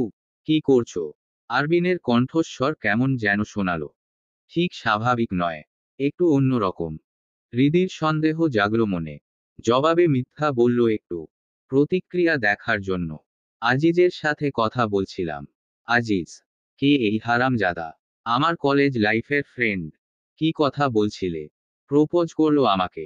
সেই নিয়েই কথা হচ্ছে দীর্ঘ সময় ধরে। কেন? কি হয়েছে? কোনো দরকার থাকলে দ্রুত বলে শেষ করুন। আপনার সাথে অত ফালতু আলাপ করার টাইম আমার নেই। ফালতু? তোমার আমাকে ফালতু মনে হয়? বেয়াদব! স্বামীকে ছেড়ে ছুড়ে যে এখন ওখানে উল্টাপাল্টা কাজ করে বেড়াচ্ছ। করছি তো। আপনাকে তো আমি ডিভোর্স দিচ্ছি। আমার লাইফ, আমার ডিসিশন। এখন যা খুশি করব। ঘুরবো, উড়বো। আপনি কৈফিয়ত চাওয়ার কেউ না। কেউ না। না কেউ না। হাজবেন্ড হই তোমার। নাম কা ওয়াস্তে। কিছুদিন পর হবেন এক্স হাজবেন্ড। অগ্রিম অভিনন্দন। হৃদি দেখো বাড়াবাড়ি করো না, প্লিজ। অনুরোধ করছি। বাড়াবাড়ি করছি না তো। বরং যা আগেই করা উচিত ছিল, তাই এখন করছি। হৃদি থামলো কথাটা বলে। ফোনের ওপাশ থেকে কিছুক্ষণ কোনো কথাবার্তা নেই। ভীষণ মজা পাচ্ছে হৃদি। আরবিনের শ্বাসপ্রশ্বাসের শব্দ শোনা যাচ্ছে শুধু। আরবিন এবার ফিসফিসানো সুরে বলল, তোমাকে ছাড়া আমি থাকতে। পুরো কথাটা শেষ করল না আরবিন। এটুকু বলতেই তাই কত দ্বিধা। হৃদি এবার ভ্রু কুঁচকে বলল, কি? কিছু না। রাগজেদ ছাড়ো। সিলেট চলে আসো। কারো আদেশ শোনার জন্য বসে নেই। আমি ফিরব না। এ জীবনে অন্তত কখনোই না। ফোনের ওপাশ থেকে এবার ঢকঢক করে কিছু গিলে খাওয়ার আওয়াজ শুনতে পেল হৃদি ও ভাবল পানি গিলছে বোধহয়। তাই চুপ করে রইল। এবার ফোনের ওপাশ থেকে একটা মাতাল মাতাল কণ্ঠস্বর শোনা গেল, প্লিজ যান। ব্যাক করো আমার কাছে। তোমাকে ছেড়ে থাকা সম্ভব হচ্ছে না আমার পক্ষে। রাতে ঘুমাতে পারছি না ঠিক মতো। কায়েস সবে বাথরুম থেকে বের হয়ে তোয়ালে দিয়ে মাথা মুছছিল। তখনই ফোন বেজে উঠল ওর। দেয়াল ঘড়িতে একবার নজর বুলিয়ে নিল কায়েস। রাত 1:30। এই অসময়ে কে কল দেবে? সেলফোনটা বিছানার ওপর থেকে হাতে তুলে নিল কায়েস। আরবিন স্যার কল দিয়েছেন। কায়েম বুঝল, গুরুত্বপূর্ণ ব্যাপার। তাই তড়িঘড়িতে কল রিসিভ করে জিজ্ঞাসা করল, কি হয়েছে স্যার? কথা বললাম ওর সাথে। আরবিনের সহজ স্বাভাবিক কণ্ঠস্বর। সম্পূর্ণ স্বাভাবিক। তাতে খাদ বা অস্পষ্টতা নেই এতটুকুও। ওর কথা শুনে কায়েস কৌতূহলী হয়ে বলল, কাজ হয়েছে স্যার। নাটক করেও কাজ হলো না। সে কি? হ্যাঁ, তাই। তোমার কথা মোতাবেক ওকে কল করে ইমোশনাল ব্ল্যাকমেইল করার চেষ্টা করলাম। তাতেও কাজ না হওয়ায় শেষমেশ বেহেডার মাতাল সাজতেন হলো। ওকে বললাম ওর জন্য আমি নেশা করা পর্যন্ত শুরু করেছি। তখন কি বলল জানো? কি বলেছে? বলেছে ওই নেশাদ্রব্যের সাথে একটুখানি বিষ মিশিয়ে গিলে মরে যেতে। তবুও নাকি ফিরবে না। কতটা বেয়ারা হয়েছে চিন্তা করতে পারো। অথচ ওর জন্য আমি নিজস্ব খোলস থেকে বেরিয়ে লাইফে ফার্স্ট টাইম একটু সলিড অ্যাক্টিং করলাম। নেশা না করেও নন অ্যালকোহলিক হুইস্কি খেয়ে মাতাল সেজে সুন্দর করে দুটো কথা বললাম। তবু গায়ে মাখল না। নন অ্যালকোহলিক জিনিসটা পেয়েছেন কোথায় স্যার? ওটার কথা তো আমি আপনাকে বলিনি। নাম মিমশো। ব্র্যান্ডেড জিনিস। হুইস্কি ফ্লেভার্ড নন অ্যালকোহলিক মোকটেলস এটা। এগুলো অ্যালকোহলের মধ্যে পড়ে না বিধেও নেশা হওয়ার কোনো চান্স নেই। তবে ফিল পাওয়া যায় তেমন। কলেজ লাইফে বন্ধুদের খেতে দেখেছিলাম। আজ নিয়ে আসলাম একটা সুপার শপ থেকে। তবু লুকিয়ে। লোকে চোখে দেখে একটা, বানিয়ে দেয় আরেকটা। এজন্য সবসময় আমাদের কিছু কাজে প্রয়োজন না পড়লেও সতর্ক অবলম্বন করা উচিত। বুঝতে পেরেছো? Yes sir. আমি বুঝতে পেরেছি, কিন্তু কথা হচ্ছে, আপনি এখন কি করবেন? ভাবি তো দেখছি খুবই কঠোর। উহু। ও কঠোর ছিল না আগে, আমি ওকে কঠোর হতে বাধ্য করেছি। আরবিনের এবারের কথাটা কেমন যেন একটু অদ্ভুত শোনালো। কায়েস কানে ফোন চেপে ধরে ভ্রু কুঁচকে বলল, কি বলছেন স্যার? আমি আপনার কথা বুঝতে পারছি না। এত শক্ত কথা বলেন কেন? আমি এমনই কায়েস। কারো কাছে খুব ভালো, আবার কারো কাছে খুব খারাপ। অধিকাংশ মানুষই আমাকে বুঝতে পারে না। আসলেই স্যার। ভাবিও আপনাকে বুঝতে পারে না সম্ভবত। যদি বুঝতে পারতো, তাহলে এভাবে ছেড়ে চলে যেত না। ওর ছেড়ে চলে যাওয়ার পেছনে অনেকগুলো কারণ আছে, আমি স্বেচ্ছায় সেই কারণগুলো তৈরি করেছি। তবে ভাবতে পারিনি, ব্যাপারটা এতদূর গড়াবে। ও আমাকে শাস্তি দিতে চাইছে এখন। তিলে তিলে কষ্ট দিয়ে মেরে ফেলতে চাইছে। আরবিনের কণ্ঠস্বর কেমন যেন শোনালো কায়েসের কাছে। ও কিছু বলে ওঠার আগেই আরবিন আবারও ফোনের ওপাশ থেকে বলে উঠল, ফোন রাখছি কায়েস। আই উইশ তুমি আর এই ব্যাপারটা নিয়ে মাথা ঘামাবে না। যতটুকু হেল্প করেছো এর জন্য থ্যাঙ্কস। তবে চ্যাপ্টারটা এখানেই ক্লোজড। যে মন থেকে চলে যেতে চায় তাকে জোর করে ধরে রাখার কোনো মানে হয় না। রাখছি। আল্লাহ হাফেজ। আরবিন ফোন কেটে ব্যালকনির যেই দেয়াল ঘেঁষে এলোমেলোভাবে বসেছিল সেখান থেকে উঠে দাঁড়ালো। নেশাও করেনি, তবে ওকে দেখে যে কেউ এই মুহূর্তে মনে করতে পারে ও নেশা করেছে। প্রচণ্ড বেপরোয়া ভাব, চোখ মুখ লাল। হাত মুঠো করে দেয়ালে কয়েকটা আঘাত করেছিল বিধেও হাতে ইনজুর্ড হয়েছে। চুলগুলো উসখুস। সবসময়কার মতো সেই পরিপাটি ভাবটা আর নেই। আরবিন বিছানার ওপর গিয়ে বসল। উহো, নিজেকে কন্ট্রোল করা যাচ্ছে না, কি অসহ্যকর যন্ত্রণা। এমন ভয়াবহ যন্ত্রণার সম্মুখীন আরবিন এ জীবনে আগে আর কখনো হয়নি। আরবিন উঠে দাঁড়িয়ে পায়চারি করতে লাগলো পুরো ঘরময়। প্রচণ্ড অস্থির অস্থির লাগছে ওর। নিজেকে স্থির করতে পারছে না কোনোভাবেই। মন আর মস্তিষ্কের এই যুদ্ধে মদদ দেওয়ার কোনো প্রকার ইচ্ছা আরবিনের ছিল না। তবু তারা জোরপূর্বক দ্বন্দ্ব লাগিয়েছে নিজেদের মধ্যে। শেষমেশ এই যুদ্ধে আপাতত মন বিজয়ী হল, মস্তিষ্ক হেরে গেল। আরবিন এবার পায়চারি থামালো। আবারও গিয়ে বিছানার ওপর বসল। ঘরে আবছা আলো, বর্তমানে তাও সহ্য হচ্ছে না। তাই আরেকটা বাতিও নিভিয়ে দিল আরবিন। শোবার ঘর এখন পুরোপুরি অন্ধকারাচ্ছন্ন। সেই ঘুটঘুটে অন্ধকারের মধ্যে আরবিন ফ্লোরে পা রেখে বিছানার ওপর বসল। সেলফোনটা হাতে তুলে নিয়ে রিদির কাকিমণির নাম্বারে আবারও কল করল। একবার, দুইবার রিং হতেই তৃতীয়বারে কল রিসিভ হলো। ফোনের ওপাশ থেকে রিদির কাকিমণি কিছু বলে ওঠার আগেই আরবিন অস্থির কণ্ঠে বলল, রিদির কাছে ফোনটা দেন কাকিমণি, প্লিজ। আচ্ছা দিচ্ছি। হালিমা খাতুন একটা দীর্ঘশ্বাস ছেড়ে জামিয়ার ঘরে গেলেন। রিদি তখন একাই ছিল। বালিশে হেলান দিয়ে কপালে হাত ঠেকিয়ে চোখ বুজে শুয়ে আছে ও। হালিমা খাতুন নিঃশব্দে হেঁটে ধারে এলেন। রিদিকে কোমল স্বরে ডেকে ফোনটা এগিয়ে দিয়ে বললেন, আরবিন, কি চাইছে? তোর সাথে কথা বলবে। রিদি উঠে বসে বালিশ সোজা করে তাতে ভালোমতো হেলান দিল। বিদ্ঘুটে মাথা ব্যথা করছে ওর, মাথার ভেতর চিলিক মারছে। মনে হচ্ছে এখনই শিরা উপশিরা সব ছিঁড়ে ফেরে যাবে। তবুও রিদি ফোনটা নিল। হালিমা খাতুন ঘর থেকে বের হতেই সামান্য অস্ফুট স্বরে বলল, হ্যালো, কি করছো? শুয়ে আছি। কেন? জিজ্ঞাসা করতে পারি না? সেই অধিকার হারিয়েছেন আপনি। জেদ ধরছো কেন? শান্তি পাই। হঠাৎ এত পাষাণ হলে যে? আপনি শিখিয়েছেন। আমি? হ্যাঁ আপনিই। আমি তোমাকে শক্ত হতে শিখিয়েছিলাম, পাষাণ হতে নয়। কি আর করার? আমি তো হয়েছি। আর কোনো কথা আছে আপনার? থাকলে জলদি বলবেন। আমার মাথা যন্ত্রণা করছে, কথা বলতে পারছি না। মেডিসিন নিয়েছো? না। কেন? ইচ্ছা হয়নি। নিজেকে কষ্ট দিচ্ছ। আমার থেকে দূরে গিয়ে ভালো আছো। যেসব মানুষের কাছে আমার কোনো মূল্য নেই তাদের থেকে দূরে গিয়ে আমি কষ্ট পাই না, বরং যথেষ্ট শান্তিতে আছি। যান, মেডিসিন নাও প্লিজ। আর রাগের মাত্রাটা একটু কমাও। ওই রাগ তোমার শরীরের রন্ধ্রে রন্ধ্রে মিশে তোমাকে অসুস্থ করে তুলবে। রাগ নয়, আফসোস।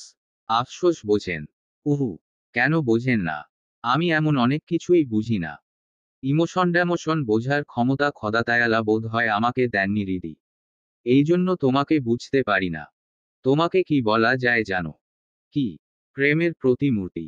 তুমি গোটা মানুষটাই প্রেম দিয়ে মোড়ানো। তোমার আব্বু আম্মু তোমাকে অপাত্রে দান করেছেন। সত্যি তুমি একটা ভালো ছেলে ডিজার্ভ করো। তবু আমার মতো খারাপ মানুষের সংস্পর্শে যখন একবার এসেছো তখন ছেড়ে যাওয়ার আর কোনো উপায় দেখছি না। ছেড়েই তো এলাম। তুমি ছেড়েছো, আমি কিন্তু এখনো ছাড়িনি। যার কোনো গুরুত্ব আপনার কাছে নেই তার জন্য অনুশোচনা করছেন কেন? অনুশোচনা নয়। তুমি বুঝবে না। কেন বুঝবো না? বুঝিয়ে বললেই বুঝবো। আপনি তো কখনো কোনো কিছু বোঝাতে পারেন না। কেন পারেন না? কি সমস্যা আপনার? আমাকে সহ্য হয় না। তাহলে বিয়ে করেছিলেন কেন? কেন বারবার কাছে এসেছিলেন? কেন আমাকে দুর্বল করেছিলেন? নরম মাটি পেয়ে আঁচড় কাটতে চেয়েছিলেন? আমি তো আপনার সাথে সংসার করতে চেয়েছিলাম। আসলে ওটা কোনো সংসার ছিল না। আপনি স্বেচ্ছায় এই ঘর ভেঙেছেন। আমি শুধু একটা খুঁটি ছিলাম মাত্র। ঘর নড়বড়ে দেখেই আমি সরে এসেছিলাম। এখন সেই ঘর ভেঙে পড়লে তো তার দায়বদ্ধতা আমার নয় আরবিন। আপনি কেন বারবার আমাকে দোষারোপ করবেন? কি চাও তুমি? মন থেকে বলো তো। আপনার থেকে সারা জীবনের জন্য দূরে সরতে অভিমান করে বলছো? না, মন থেকেই। আমার ভবিষ্যৎ আমি বেছে নেব, আমরা সারা জীবন একসাথে থাকতে পারবো না, তাই মিউচুয়াল ডিভোর্সই বেস্ট সলিউশন। আপনি বিচক্ষণ মানুষ। আশা করছি ভেঙে বলতে হবে না। আরবিনের হাতের মুঠোয় ছিল মিমসোর বোতলটা। কাচের লম্বা বোতলটা এবার ছুঁড়ে ফেলল মেঝের মাঝখানে। সেটা ভেঙে টুকরো টুকরো হয় পুরো মেঝেতে ছড়িয়ে ছিটিয়ে পড়ল। শব্দ এতটাই তীব্র হলো যে ফোনের মধ্যে থেকে তা শুনতে পেয়ে হালকা কেঁপে উঠল হৃদি। ভাবল না কি হয়েছে। আরবিন এবার দাঁতে দাঁত চেপে প্রশ্ন করল, তার মানে তুমি সত্যিই ফিরবে না? না। হৃদির স্পষ্ট জবাব। আরবিনের কপালের রগ ফুলে উঠেছে। এলোমেলো চুলগুলো কপালের ওপর থেকে সরিয়ে পেছনে ঠেলে দিতে দিতে ঠোঁট চেপে নিজেকে সংবরণ করল। বিছানার চাদরের সাথে হাত মুঠো করে চেপে ধরল।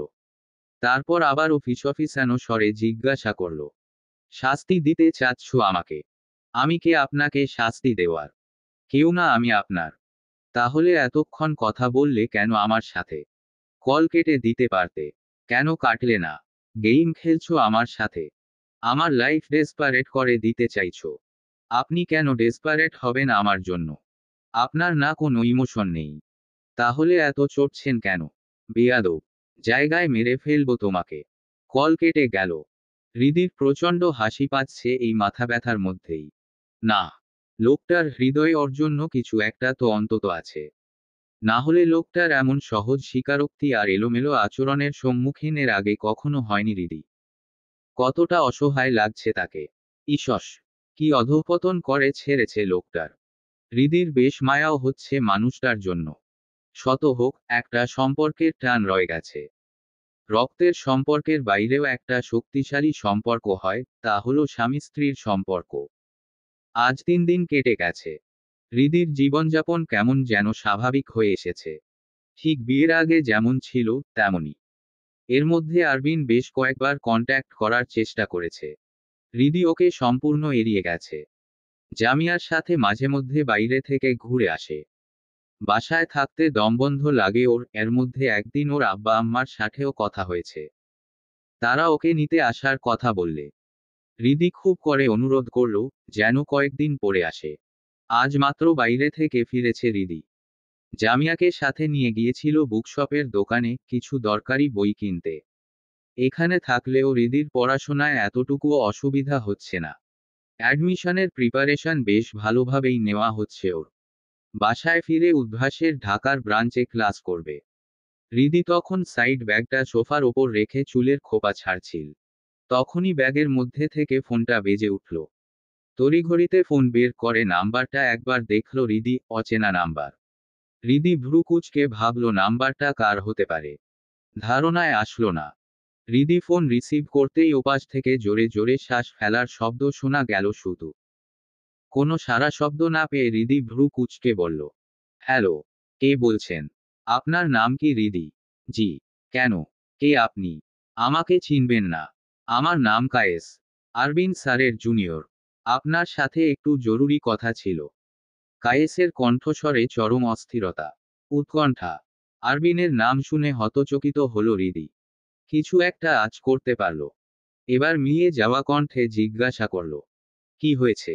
আপনি মন শক্ত করে শুনবেন প্লিজ। প্যানিকড হবেন না। আরে আপনি বলুন তো কি হয়েছে? আরবিন স্যারের অ্যাক্সিডেন্ট হয়েছে। হিজ কন্ডিশন ইজ ক্রিটিক্যাল নাও। হৃদির হাত কাঁপল। একটু বোধহয় কেঁপে উঠল। শরীর অবশ হয়ে এলো। বিস্মিত কণ্ঠে প্রশ্ন করল, কি বলছেন আপনি? ক্র্যাঙ্ক করছেন? এসব আরবিনের শেখানো কথা, তাই না? না। সিরিয়াস সিচুয়েশনে আছি ভাবি, এসব কথা বলার মতো পরিস্থিতিতে নেই এখন। স্যার ওসমানী মেডিকেল কলেজ হসপিটালে অ্যাডমিট। আপনার মন চাইলে এসে দেখে যেতে পারেন। উনার আব্বা আম্মাকে কল করেছেন? না, আগে আপনাকেই কল করেছি। কারণ, যতদূর আমি জানি, আপনি স্যারের জীবনের মোস্ট ইম্পর্ট্যান্ট একজন মানুষ। তাই আপনাকে কল করেছি প্রথমে। স্যার অ্যাক্সিডেন্ট করার পরে কিছুক্ষণ আগে হুঁশে ছিল। বারবার আপনার নাম নিচ্ছিল। হৃদি কিছুক্ষণ থমকে, হতভম্ব হয়ে দাঁড়িয়ে রইল। কেমন যেন শূন্য শূন্য লাগছে ওর। চিৎকার করে কাঁদতে মন চাইছে। আরবিনের অ্যাক্সিডেন্টটা সত্যিই হয়েছে। হৃদির ভাবনাতেও আসেনি। সিলেট আসার আগ পর্যন্ত ও ভেবেছিল আরবিন বোধহয় ইচ্ছাকৃত প্র্যাঙ্ক করছে, কিংবা ওকে কাছে আনার জন্যই এসব মিথ্যা অভিনয় করছে। তবু এক অমোঘ আকর্ষণের টানে হৃদি সিলেটে সত্যিই এসেছে। তবে একা নয়। না, আরবিনের সত্যিই অ্যাক্সিডেন্ট না হলে ওর পরিবারের লোকজনদেরও যে ফোন করে সংবাদ দেওয়া হতো না, এদিকটা হৃদি ভেবে দেখেনি। ওর মাথায় যে কি সব ঘুরছিল তা ও নিজেই জানে না। হৃদি এসেছে ওর আব্বা আর শ্বশুরের সাথে। ওর কাকিমণিরাও এসেছে এখানে। শুধু বাকি রয়েছে হৃদির আম্মা আর শাশুড়ি। হৃদির শাশুড়ি একটু অসুস্থ হয়ে পড়ায় হৃদির আম্মাকে সেখানেই থাকতে হয়েছিল। তারা রওয়ানা দিয়েছেন আরো পরে। হৃদির শ্বশুর কল করেছিলেন। তাদের পৌঁছাতে এখনো ঘন্টা তিনেক লাগতে পারে। আরবিনকে ইমার্জেন্সি ওয়ার্ডে নেওয়া হয়েছে। কয়েকজন অফিসার সিভিল ড্রেসে উপস্থিত ছিল সেখানে। Unit commander Abdul Muhit sir বার কয়েক এসে খোঁজখবর নিয়ে গেছেন। এখন ডিউটি টাইম নয়। সন্ধ্যা গড়িয়েছে অনেকক্ষণ হলো। হৃদিরা রওয়ানা দিয়েছিল সকালে সংবাদ পাওয়ার পরপরই। ওর আব্বা আর শ্বশুর এসেছিল ওর কাকাবাড়ি। সেখান থেকেই একসাথে সবার এখানে আসা। হৃদি মাত্র এসে করিডোর পেরিয়ে দেয়ালের পাশ ঘেঁষে রাখা সারি সারি চেয়ারগুলোর একটাতে ধপ করে বসে পড়ল। ওর মাথা কাজ করছে না। কাকে যে কি বলবে তাও বুঝে উঠতে পারছে না। কে যেন বলল, সেনা অফিসার লেফটেন্যান্ট আরবিন আল তৈমুর ইমার্জেন্সি ওয়ার্ডে। কিন্তু কথা হচ্ছে, কি এমন হয়েছে যার জন্য ইমার্জেন্সি ওয়ার্ডে নেওয়া হলো? আরবিনের কি সিরিয়াস কন্ডিশন? হৃদি আর ভাবতে পারছে না। ভাবলেই প্রচণ্ড মাথা ব্যথা হচ্ছে ওর। দম বন্ধ হয়ে আসছে, হাঁসফাঁস লাগছে। একজন অফিসারকে এগিয়ে আসতে দেখা গেল। হৃদির আব্বা আর শ্বশুর দৌড়াদৌড়ি করছিলেন। সব খোঁজখবর নেওয়ার চেষ্টা করছিলেন, সেই অফিসারের সাথে দাঁড়িয়ে কথা বলতে লাগলেন। ছেলেটা এগিয়ে এসে করমর্দন করে ভদ্রচিতভাবে বলল, আঙ্কেল, আমার নাম কায়েস। আমি কল করেছিলাম আপনাদের। ইকবাল জম্মাদার বললেন, আমার ছেলের এক বন্ধু আছে। ওর নামও কায়েস। কায়েস শিকদার। আমি কায়েস আহমেদ। কায়েস টুকটাক কথা বলল আরো। পরের কথা যেটা শুনতে পেল হৃদি, ওর শ্বশুর ইকবাল জম্মাদার কায়েসকে জিজ্ঞাসা করছেন, ওর কি অবস্থা? সিটি স্ক্যান, এমআরআই করানো হয়েছে। তবে সৌভাগ্যের ব্যাপার হলো, আল্লাহর অশেষ রহমতে ইন্টারনাল ব্লাডিং হয়নি স্যারের। তবে যথেষ্ট ইনজুর্ড হয়েছেন তিনি। তাই আর সময় নষ্ট না করে হসপিটালে নিয়ে এসেছে স্থানীয় মানুষজন। আমরা খবর পাই আরো পরে। অ্যাক্সিডেন্ট হয়েছিল কিভাবে? স্যার আজকে ডিউটি টাইমের মাঝে অবসর সময়ে পরিচিত একজনের কার ড্রাইভ করতে বের হয়েছিলেন। আর তখনই ফেরার পথে অ্যাক্সিডেন্টটা হয়। একটা মিনি ট্রাকের সাথে। তবে যতদূর শুনেছি, স্যার বেহেড ছিলেন। এই কারণে অ্যাক্সিডেন্ট হয়েছিল। যদিও কথা আমি বিশ্বাস করি না। স্যার এর আগেও বহুবার কার ড্রাইভ করেছেন। এতে বেশ দক্ষ তিনি। তার দ্বারা এমন ভুল হবে বলে মনে হয় না, আর হলেও। পুরো কথা শেষ না করে হৃদির দিকে তাকায় কায়েস। হৃদি এতক্ষণ মনোযোগ সহকারে কান খাড়া করে সব কথা শুনছিল। এবার কায়েসের তাকানোর ইঙ্গিতে বুঝল, কায়েস বলতে চাচ্ছে, স্যারের বেহেড অবস্থায় অ্যাক্সিডেন্ট হলেও ভাবির জন্য হয়েছে। হ্যাঁ, কায়েস মূলত এটাই বলতে চাচ্ছিল। কিন্তু হুট করে কি ভেবে যেন থেমে গেল। হৃদি বুঝতে পারল বোধহয়। তবু না বোঝার ভান করে অন্যদিকে মুখ ঘুরিয়ে নিল। ইকবাল জম্মাদার এবার জিজ্ঞাসা করলেন, ওকে মনিটরিংয়ে রাখা হয়েছে? জি আঙ্কেল। সম্ভবত আরও 24 ঘন্টা রাখা হবে। দেখা করতে পারবো? ডাক্তার এখনো পর্যন্ত কাউকে দেখা করার অনুমতি দেয়নি। এক্সটার্নাল ব্লাডিং ভালোই হয়েছে।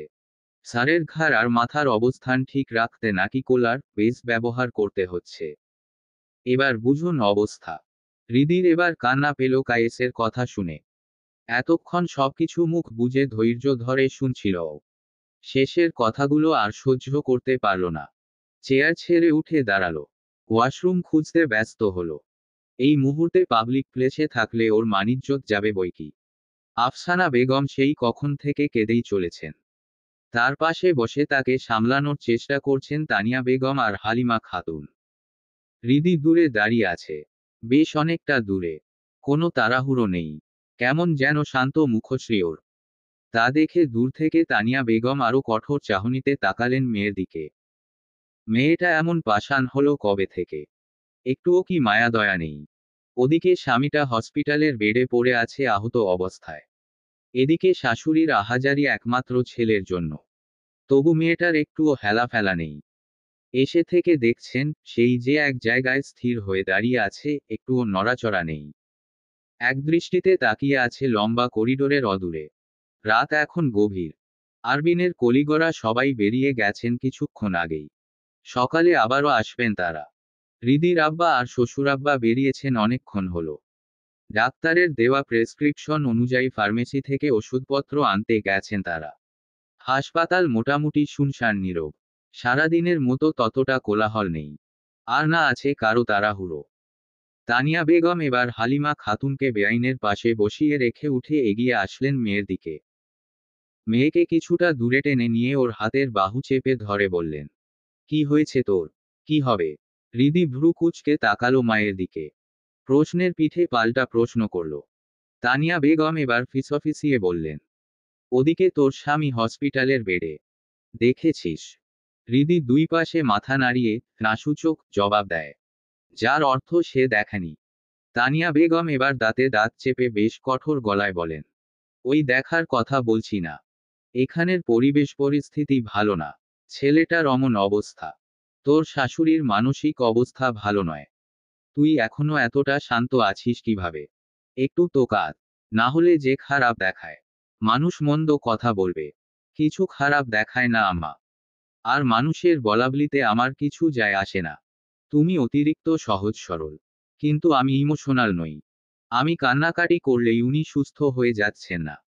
তানিয়া বেগম এবার হৃদির হাত ছেড়ে দিয়ে দাঁত পিষে বললেন, আমার জন্মের তা এমন বেয়াদব হয়েছে চিন্তা করা যায়।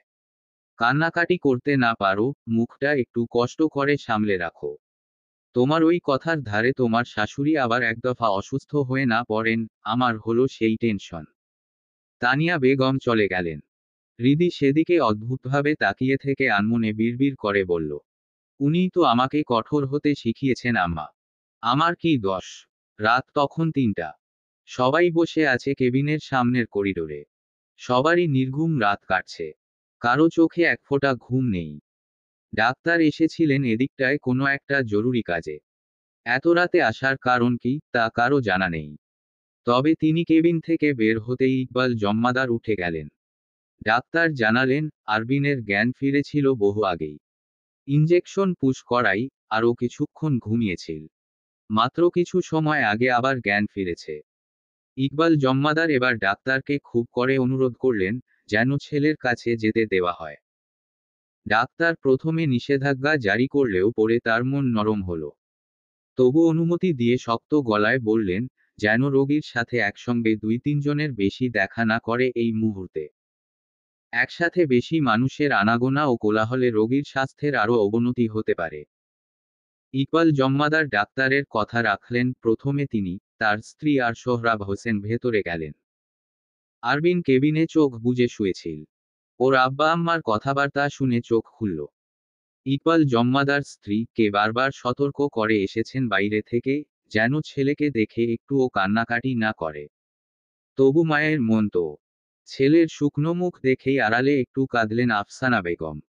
ছেলের পাশে বসে তার হাত মুঠোয় রেখে কথা বললেন অনেকটা সময়। আরবিন শুধু নিশ্চুপ হয়ে শুনছিল মায়ের কথা। বেশ আধ ঘণ্টাখানেক পরে সবাই কেবিন থেকে বেরিয়ে আসলো। হৃদি তখনও দেয়ালে ঠেস দিয়ে বুকে হাত গুজে দাঁড়িয়েছিল। ওর ওড়না ঝুলছে একপাশে। চুলের খোপাও খুলে গেছে বেখেয়ালিতে। সেদিকে মোটেও খেয়াল নেই ওর। সম্পূর্ণ আনমনে দাঁড়িয়ে আছে ও। শাশুড়ি মানুষটা যে কখন হৃদির সামনে এসে দাঁড়িয়েছে, তা খেয়াল করেনি হৃদি। শাশুড়ির মুখে নিজের নাম শুনতাই ধ্যান ভাঙল ওর। আফসানা বেগম বোধহয় কাঁদছিলেন কিছুক্ষণ আগে পর্যন্ত। চোখমুখ ফুলে গেছে তার। হৃদির ভীষণ মায়া হলো তাকে দেখে। তবে সান্ত্বনা দেওয়ার ভাষাও আপাতত হারিয়ে ফেলেছে ও। আফসানা বেগম এবার হৃদির হাত ধরে টেনে ওকে কেবিনের বন্ধ দরজার সামনে দাঁড় করিয়ে দিয়ে বললেন, যাও, দেখা করে এসো। উনি খুঁজছিলেন আমাকে। খোঁজ করেনি। তবে দেখা করা তো জরুরি। যাও। আফসানা বেগম এক প্রকার ঠেলে হৃদিকে কেবিন রুমের ভেতরে ঢুকিয়ে দিলেন। হৃদি দরজা লক করে দিল। সামনে হাত চারেক দূরে লম্বা বেড। তাতে শুয়ে আছে আরবিন। গায়ের ওপর একটা মোটা সাদা রঙের কম্বল টানা। শীত করছে নাকি? যদিও এখন শীতের মৌসুম নয়। হৃদি এগিয়ে গেল। আরবিনের বেডের পাশ ঘেঁষে একখানা চেয়ারের অবস্থান। তাতে নিঃশব্দে বসল হৃদি। আরবিন তখনও চোখ বুজে শুয়ে আছে। হৃদির উপস্থিতি টের পেয়েছে কিনা কে জানে। হৃদি এবার খুব দ্বিধাবোধ নিয়ে আলতোভাবে অস্ফুট স্বরে ডাকল, আরবিন। সেকেন্ড 25-এর মধ্যে আরবিন চোখ খুলল। হৃদি ওই চোখের চাহনি দেখে কিঞ্চিত ভয় পেল। তবে চোখে মুখে তা প্রকাশ করল না। আরবিনের চোখ টকটকে লাল, রাগ না জেদ তা জানে না হৃদি। তিরস্কার কিংবা ধিক্কারও হতে পারে। হৃদি আরবিনের হাতের বাহু শক্ত করে চেপে ধরে বলল, ব্যথা কোথায়? এখানটায়। আরবিন আলতোভাবে এক হাত উঠিয়ে বুকের বাপাশে হাত রেখে ইঙ্গিত করে কথাটা বলল। হৃদি চুপ করে রইল। কোনো জবাব দিল না। আরবিন এবার ধীরে ধীরে কঠোর গলায় বলল, এসেছো কেন? কেন? আমার আসার কথা ছিল না। না, ছিল না। চলে যাও এখান থেকে। এমন করছেন কেন? আমার ওপর জেদ ধরে নিজের অ্যাক্সিডেন্ট করিয়েছেন না। বেশি বাজে বকো কেন? কে তুমি? যে তোমার জন্য নিজের অ্যাক্সিডেন্ট ঘটাতে যাব? আপনার কাছে আমি কে তা তো আমার জানার কথা নয়। আপনি নিজেই নিজেকে প্রশ্ন করে দেখুন। আরবিন এবার উঠে বসার চেষ্টা করল। হৃদি ওর পিঠে হাত রেখে ওকে উঠে বসতে হেল্প করল। তবে পুরোপুরি না উঠতে পারলেও বালিশে হেলান দিয়ে আধশোয়া হলো। হৃদি আরবিনের হাতের 5 আঙুলের ফাঁকে নিজের হাতটা গুজে নিল। তারপর আরবিনের চোখে চোখ রাখল। আরবিন তখন একদৃষ্টিতে হৃদির দিকে তাকিয়ে। হৃদি খুঁটিয়ে খুঁটিয়ে দেখছে আরবিনকে। সেই পাষাণ লোকটাকে। হৃদি এবার আরবিনের কাছ ঘেঁষে বসে হালকা ফিচেল হেসে বলল, ইসস, লেফটেন্যান্ট আরবিনের কি অবস্থা করে ছেড়েছি আমি। ছ্যাঁকাখোর মার্কা চেহারা বানিয়েছেন কেন? চুল উসখুস। মুখ শুকিয়েছে। হালকা গোফও গজিয়েছে দেখছি। হেব্বি একটা মিলিটারি ভাব এসেছে। আরবিন এবার ওর হাতের আঙুলের ভাঁজে থাকা হৃদির নরম আঙুলগুলোকে আলতোভাবে চাপ দিল। হৃদি একটুখানি সরতে চাইল।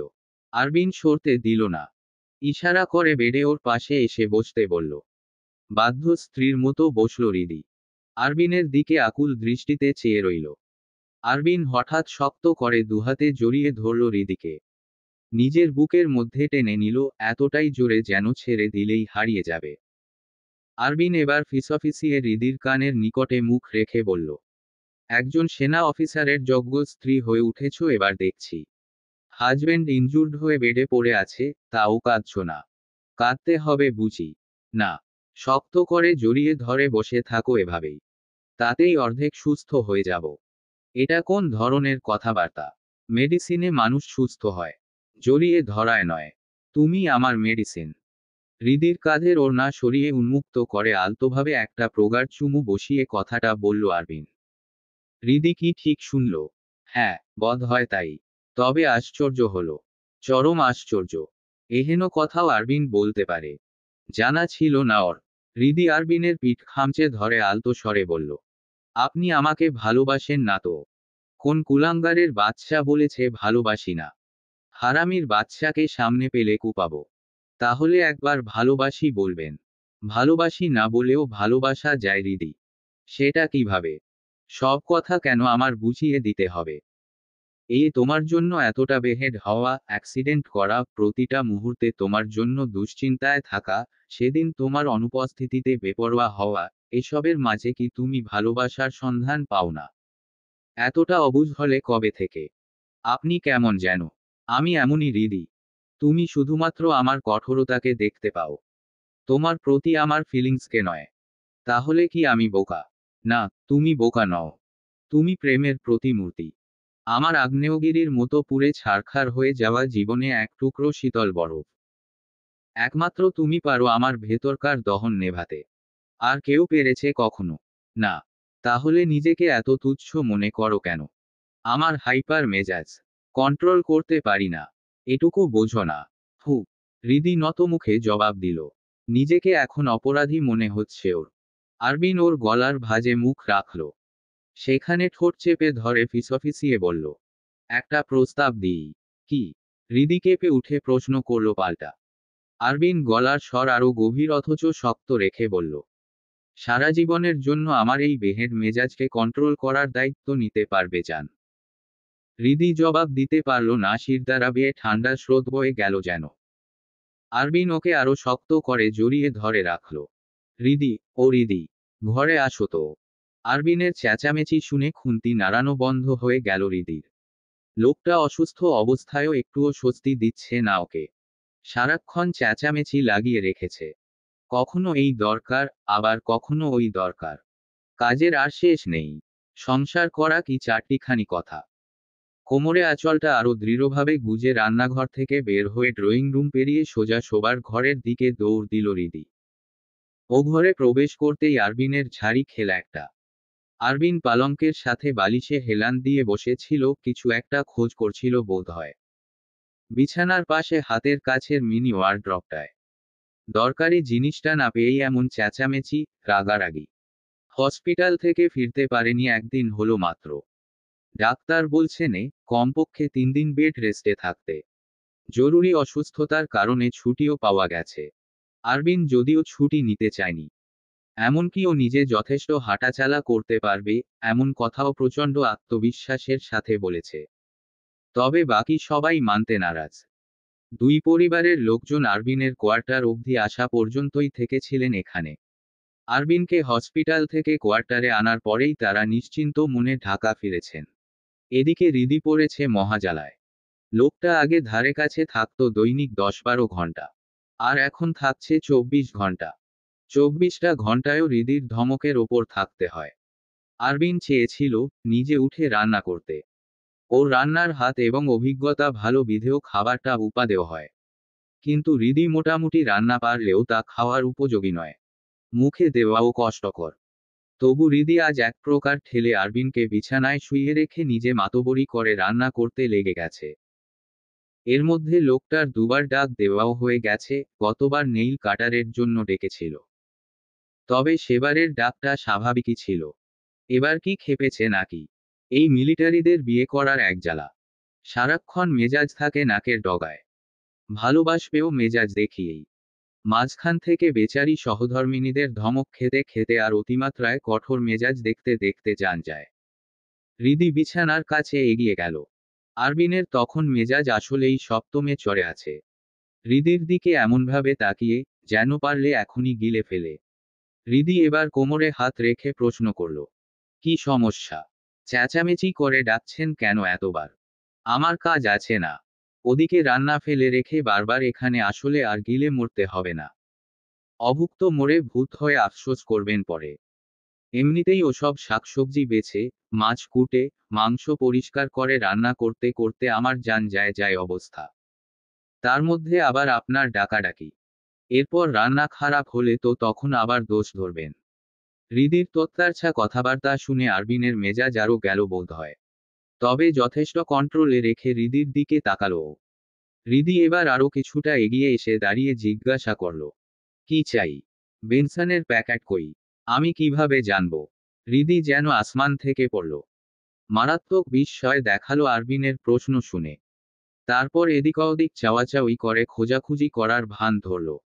আরবিন এবার গলার স্বর আরও কিছুটা বাড়িয়ে হৃদিকে একটা ধমক দিয়ে বলল, এই বেয়াদব! একদম নাটক করবে না আমার সাথে। তোমার ওসব মেলোড্রামা দেখে অভ্যস্ত আমি। বেনসনের প্যাকেট শুদ্ধ নিশ্চয়ই গিলে ফেলনি। হৃদি দুই পাশে ভদ্রচিতভাবে মাথা নাড়াল। না, ও সত্যিই বেনসনের প্যাকেট সহ গিলে ফেলেনি। আরবিন এবার কঠোরভাবে আবারও প্রশ্ন করে, তাহলে কি করেছ? ফেলে দিয়েছি। ফেলে দিয়েছ কেন? তোমাকে নিষেধ করেছি না। আমার জিনিসে না বলে কয় হাত দেবে না। আরবিন এবার রীতিমতো গর্জন করে উঠল। হৃদি কিছুটা ভড়কে গেল এবার। তবে তা ভেতরেই রেখে দিল। বাইরে প্রকাশ করলে আরও সমস্যা। মেজাজ সামলে নিয়ে ও জবাব দিল, ইচ্ছা হয়েছে তাই। তোমার বাপের টাকায় কেনা। যে ইচ্ছা হলে অমনি ফেলে দেবে। বাপ যদি জানতো তার একমাত্র মেয়ে জামাই এখনো সিগারেট খায়, তাহলে কিছুই হতো না। তোমার বাপও এককালে খেত। সে তো এককালে। আব্বু এখন আর খায় না।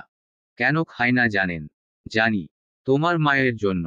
হ্যাঁ, আব্বু আমার মায়ের জন্য সিগারেট খাওয়া ছেড়েছিল। তাহলে আপনি কেন আমার জন্য পারবেন না? আমি তোমার বাপের মতো জেন্টেলম্যান নই। আরবিন দায়সারা ভাবে জবাব দিয়ে হৃদিকে দেখতে লাগলো। হৃদি এবার কঠের গলায় জবাব দিল, তাহলে আমিও সিগারেটের প্যাকেট ফেলতেই থাকবো। দেখি কার বাপে আটকায়। কারো বাপে আটকাবে না।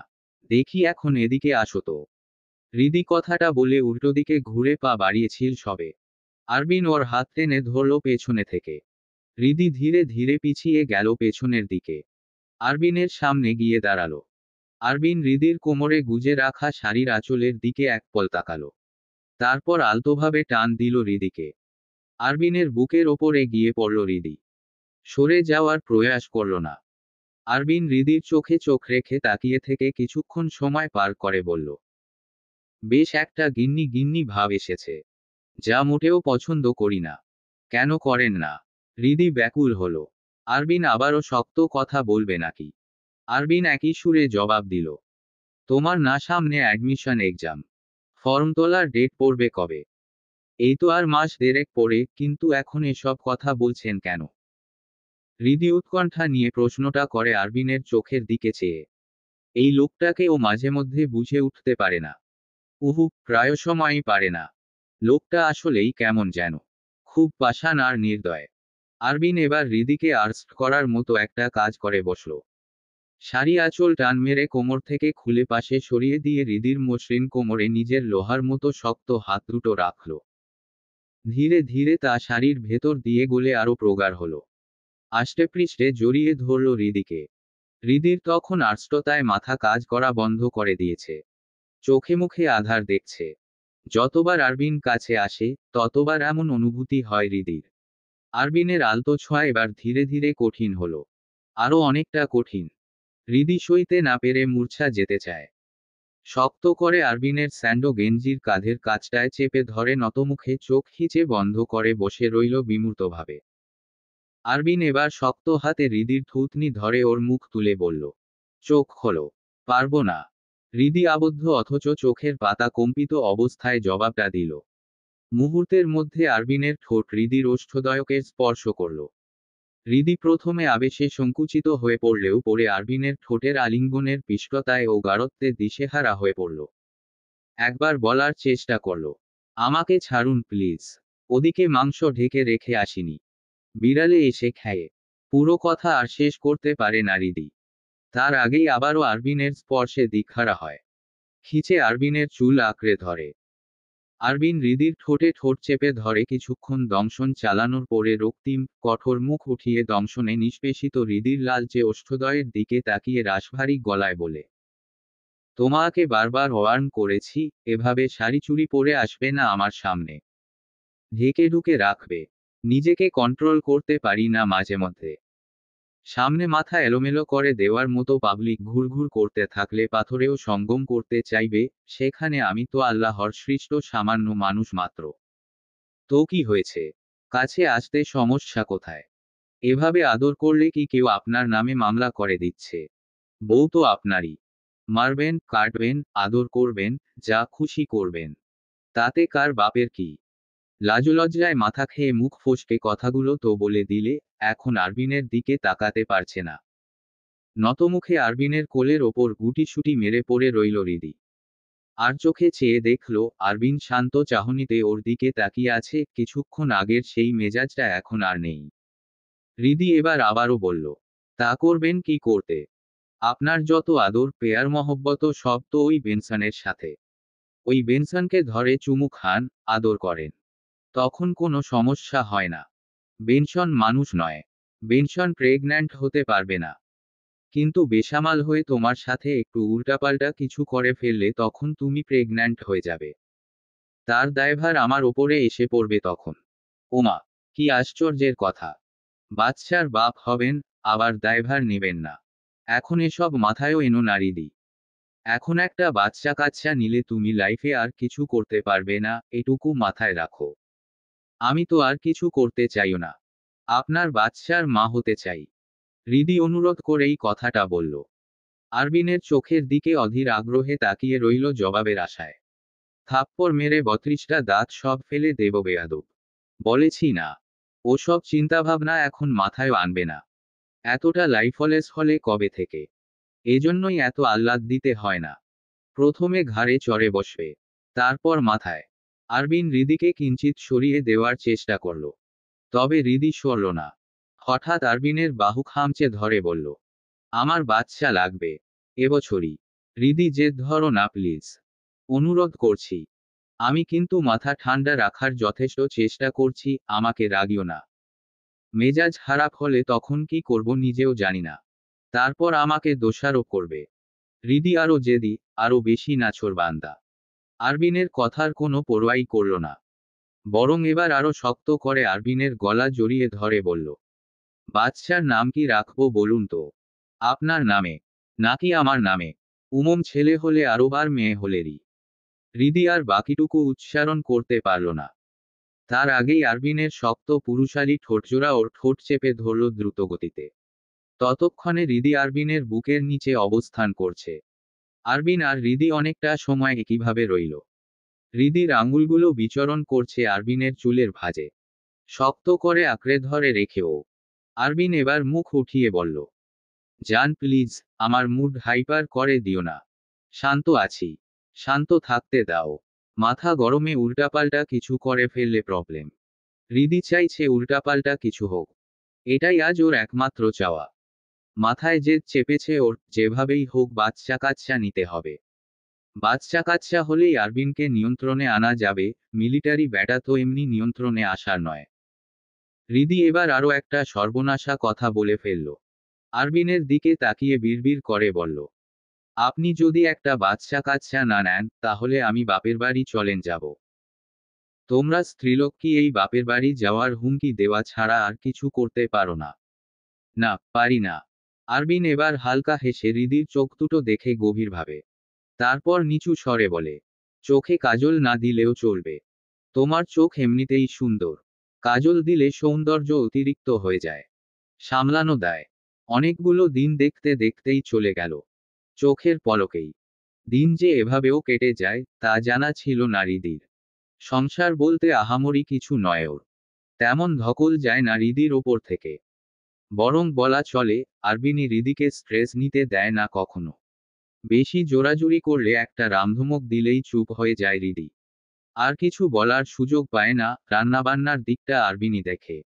এমনকি এই ছোটখাটো ফ্ল্যাটটা গুছিয়ে রাখার সব দায়িত্বও নিজের কাঁধে নিয়েছে। আগেও সবকিছু আরবিনি সামলে নিত, তবে হৃদি বর্তমানে কোনো দায়িত্ব কর্তব্যে হস্তক্ষেপ করতে চাইলেও আরবিন এগোতে দেয় না। সব সময় কঠোর অনুশাসনের সুরে বলে, সামনে তোমার অ্যাডমিশন এক্সাম আছে, এ সময়ে কোনো রকমের মাতবরি করবে না, পছন্দ করি না। ওই শান্ত অথচ দৃঢ় গলায় বলা কথা শুনে হৃদি আর কিছু বলার সাহস পায় না। এমনকি ইদানিং ও নিজেও ভাবতে শিখেছে, এই সামান্য জীবনের গন্তব্য ঠিক কোথায়। শুধুই কি একটা বাচ্চা কাচ্চা হৃদির জীবনের গন্তব্য হতে পারে? ওর আব্বা আম্মা ওকে জীবনের দীর্ঘ 18টা বছর পেলেপুষে মানুষ করেছিলেন শুধুই কি সংসার করানোর জন্য? হৃদি মাঝে মধ্যে বইপত্র সামনে রেখে খুব করে ভাবে এসব ভাবনাগুলো নিতান্তই অযৌক্তিক নয়। আরবিনও ঠিক এটাই বোঝাতে চায়, কিন্তু হৃদি ওর সামনে গেলে নিজেকে নিয়ন্ত্রণ করতে পারে না। তবে এখন চেষ্টা করে খুব। লোকটা কম পরিশ্রম করে না, ভোরে ঘুম থেকে উঠে কিছুক্ষণ এক্সারসাইজ করে। শরীর ফিট রাখার ব্যাপারে খুব সচেতন তিনি। এতটুকুও ছাড় নেই এ বিষয়ে। হৃদিকেও ভোরবেলা টেনে ঘুম থেকে তুলে ছাদে নিয়ে যোগা করতে বসিয়ে দেয়। হৃদি ঘুম ঘুম চোখে যোগা করতে বসে, মাঝে মধ্যে ঘুমে ঢলে পড়তে যায়। তখন আরবিন মাথায় একটা চাটি মেরে আবারও যোগা করতে বসিয়ে দেয়। এক্সারসাইজ শেষে আরবিন ফ্ল্যাটে ফিরে সোজা রান্নাঘরে চলে যায়। সকালের নাস্তা বানিয়ে আর দুপুরের খাবার রান্না করে রেখে হৃদিকে ডেকে ডাইনিংয়ে বসিয়ে দুজনে নাস্তা করে নেয়। তারপর আরবিন তৈরি হয়ে ক্যান্টনমেন্টের জন্য বেরিয়ে যায়, আর হৃদি বইখাতা নিয়ে পড়তে বসে। দুপুরে কোয়ার্টার থেকে বের হয়ে কোচিংয়ে যাওয়া, এরপর সন্ধ্যায় ফেরা। হৃদি ফেরার কিছুক্ষণ পরেই আরবিন ফিরে অল্প সময় জিরিয়ে রাতের রান্না করে। হৃদি গিয়ে রান্নাঘরের আশেপাশে ঘুরঘুর করতে থাকে, তবে আরবিনের কড়া নিষেধাজ্ঞা, হৃদি কোনোভাবেই রান্নাঘরে প্রবেশ করতে পারবে না। হৃদি সেই চেষ্টা করেও দেখেনি। আরবিনের অতিরিক্ত মেজাজ আর হুটহাট মাথা গরমের স্বভাব সম্পর্কে ওর চেয়ে ভালো আর কেউ জানে না বোধ হয়। আজও আরবিন সন্ধ্যার পরপরই ফিরেছে। অনেক সময় গভীর রাতও হয়ে যায়। রিদি তখন কথা বলছিল ওর আম্মার সাথে। আরবিনের কাছে চাবি ছিল। লোক খুলে ও ভেতরে আসার পরেই রিদি ওকে এক পল দেখে ফোনে কথা বলায় মনোযোগী হলো। জি আম্মা। হ্যাঁ, উনি মাত্র এসেছেন। রাতের খাবার খেতে এখনো অনেক দেরি, আব্বু কই? ফোনের ওপাশ থেকে তানিয়া বেগম জবাব দিলেন। তোমার আব্বু তো মোড়ের টঙের দোকানে আড্ডা দিতে গেছেন। ফিরবেন বেশ কিছুক্ষণ পরেই। আব্বু কেন ওখানে গিয়ে বসে? তুমি নিষেধ করো না। মাঝে মধ্যে মানুষকে একটু স্পেস দিতে হয় মা। সব সময় নিয়মের মধ্যে বেঁধে রাখা ভালো না। মানুষটার শরীর এমনিতেও কদিন যাবৎ ভালো যাচ্ছিল না। ব্যবসার কাজের প্রেসার পড়ছে খুব। এখন একটু ব্যবসার চাপ কমিয়ে বাইরে ঘোরাঘুরি করছে, মুক্ত বাতাসে শ্বাস নিচ্ছে। শরীরের অবস্থার উন্নতিও হচ্ছে ধীরে ধীরে। তাহলে আব্বুর যা করতে মন চায় করতে দাও। কাকিমণির সাথে আমার সকালে কথা হয়েছিল। জামিয়ার রেজাল্ট দেবে তো 3 দিন পরে। হ্যাঁ, মেয়েটা ভালোই দিয়েছে পরীক্ষা। দোয়া করি যেন ভালো রেজাল্ট করে। তোমার পড়াশোনার কি খবর? এক্সাম কবে? এই তো আম্মা, আর সপ্তাহখানেক পরে। পড়াশোনা করছো তো ঠিক মতো? তানিয়া বেগমের কণ্ঠস্বর একটু কঠিন শোনালো। হৃদি ঢোক গিলল। ভড়কে যাওয়ার মতো বিষয় না হলেও ও ভড়কালো। সামান্য ভয়ও পেল বইকি। আম্মাকে ও ভীষণ ভয় পায় কারণে অকারণে। এই মানুষটা মাঝে মধ্যে এমন কঠিন হয়ে যায় যে ভয় পাওয়ারই কথা। হৃদি এবার নিজেকে সামলে বলল। জি আম্মা। আলহামদুলিল্লাহ, প্রিপারেশন ভালোই হচ্ছে। মেডিকেল না হোক কোনো পাবলিক ভার্সিটিতে চান্স পাবে তো? কি মনে হয়? ইনশাআল্লাহ। হৃদি আস্তে করে জবাব দিল। ফোনের ওপাশ থেকে তানিয়া বেগম আরো নানান কথা বলতে লাগলেন। হৃদি সে সব শুনল না। ওর দৃষ্টি সোফার ওপর মাথা এলিয়ে চোখ বুজে বসে থাকা আরবিনের দিকে। হৃদি এতক্ষণ কথা বলতে ব্যস্ত থাকায় তেমন খেয়াল করেনি। আরবিন ফরমাল পোশাকেই রয়েছে এখনো। খাকি নীল রঙা প্যান্ট, একটা গাঢ় নীল রঙা শার্ট। বুকের কাছের শার্টের বোতাম দুটো খোলা। চুলগুলো পরিপাটি ভাবে নেই। কপালের কাছে এলোমেলো হয়ে পড়ে আছে। ঠোঁট শুষ্ক। দেখে মনে হয় বহুকাল পানি পান করা হয় না। হাতঘড়িটা এখনো খুলে রাখা হয়নি। অন্যদিন আরবিন কোয়ার্টারে এসে আগে ফ্রেশ হয়ে নেয়। তারপর কিছুক্ষণ বিশ্রাম নিয়ে রান্নাঘরে যায়। আজ তেমনটা ঘটেনি। এজন্যই হৃদি চিন্তায় পড়েছে বেশ। খুব কি ক্লান্ত। হয়তোবা। হৃদি কিছুটা আঁচ করতে পারল। ফোনের ওপাশ থেকে তখনও ওর আম্মা উপদেশ পরামর্শ দিয়ে চলেছেন। হৃদি সে সব শুনল না। আরবিনের দিকে একদৃষ্টিতে চেয়ে থেকেই কানে চেপে রাখা ফোনের অপর প্রান্তের মানুষটার উদ্দেশ্যে বলল। আম্মা এখন রাখো তো। তোমার সাথে পরে কথা বলছি। হৃদি আর কিছু শোনার জন্য অপেক্ষা করল না। কল কেটে দিয়ে এগিয়ে গেল আরবিনের কাছে। সোফায় ওর পাশ ঘেঁষে বসল। তারপর আরবিনের হাতের বাহু জড়িয়ে ধরতেই আরবিন চোখ মেলে তাকালো হৃদির দিকে। চোখ দুটো টকটকে লাল। দৃষ্টি উদ্ভ্রান্ত। জিজ্ঞাসাসূচক দৃষ্টি। যেন চোখ দিয়েই জিজ্ঞাসা করছে কি হয়েছে। আরবিনের পুরো মুখে কিছুক্ষণ বিচরণ করতে লাগলো হৃদির এলোমেলো দৃষ্টি। হৃদি এবার আকুল কণ্ঠে আরবিনকে জিজ্ঞাসা করল। খুব ক্লান্ত? আরবিন হৃদির প্রশ্নের কোনো জবাব দিল না। কিছুক্ষণ হৃদির মুখখানা দেখল। তারপর আস্তে ধীরে বলল। একটু জড়িয়ে ধরবে? শান্ত কণ্ঠস্বর। অথচ হৃদির বুকে উত্তাল ঢেউ বয়ে গেল যেন। অশান্ত হলো মন। মানুষটা আসলেই খুব ক্লান্ত। হৃদির নিজের ওপর রাগ হলো প্রচণ্ড। স্ত্রী হিসেবে কোনো দায়িত্বজ্ঞান নেই তার। কখনো স্বামীর খেয়াল রাখতে পারেনি। না, না, নিজেকে পুরোপুরি দোষটা দেওয়া যায় না। এই দোষের ভাগিদার আরবিনও। পড়াশোনার মাঝে সর্বক্ষণ মাথা চেপে ধরে ডুবিয়ে রাখে হৃদিকে। হৃদির সময় আর হই কখন আরবিনের দিকে ফিরে তাকানোর। হৃদি এবার ঘনিষ্ঠ হয়ে বসে আরবিনের সাথে। দুহাতে শক্ত করে আরবিনকে জড়িয়ে ধরে। আরবিন আচমক হৃদির কোলের ওপর মাথা রেখে শুয়ে থাকে সোফার ওপরে। হৃদি আরবিনের কপালে হাত রেখে চমকে ওঠে। তাপমাত্রা অস্বাভাবিক। শরীর খুব বেশি উষ্ণ নয়। আবার স্বাভাবিকও বলা যায় না। হৃদি আরবিনের মুখের ওপর ঝুঁকে প্রশ্ন করে। ফ্রেশ হবেন না? প্রয়োজন নেই এখন। আপনার জ্বর আসছে? না। জানি না। শিকার যাচ্ছেন না কেন? অসুখের কথা বলতে দোষ কোথায়? কোনো দোষ নেই। আমার সত্যিই কিছু হয়নি। সামান্য ক্লান্তি ধরেছে, এই যা। ক্লান্তি না। আপনাকে চিনি আমি।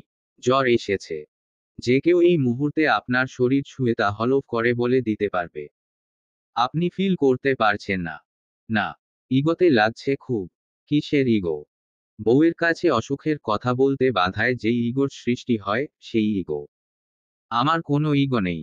আমার কিছু হয়নি। এবার বলেন, আপনার কোনো বউ নেই। বলেন বলেন। চুপ করে আছেন কেন?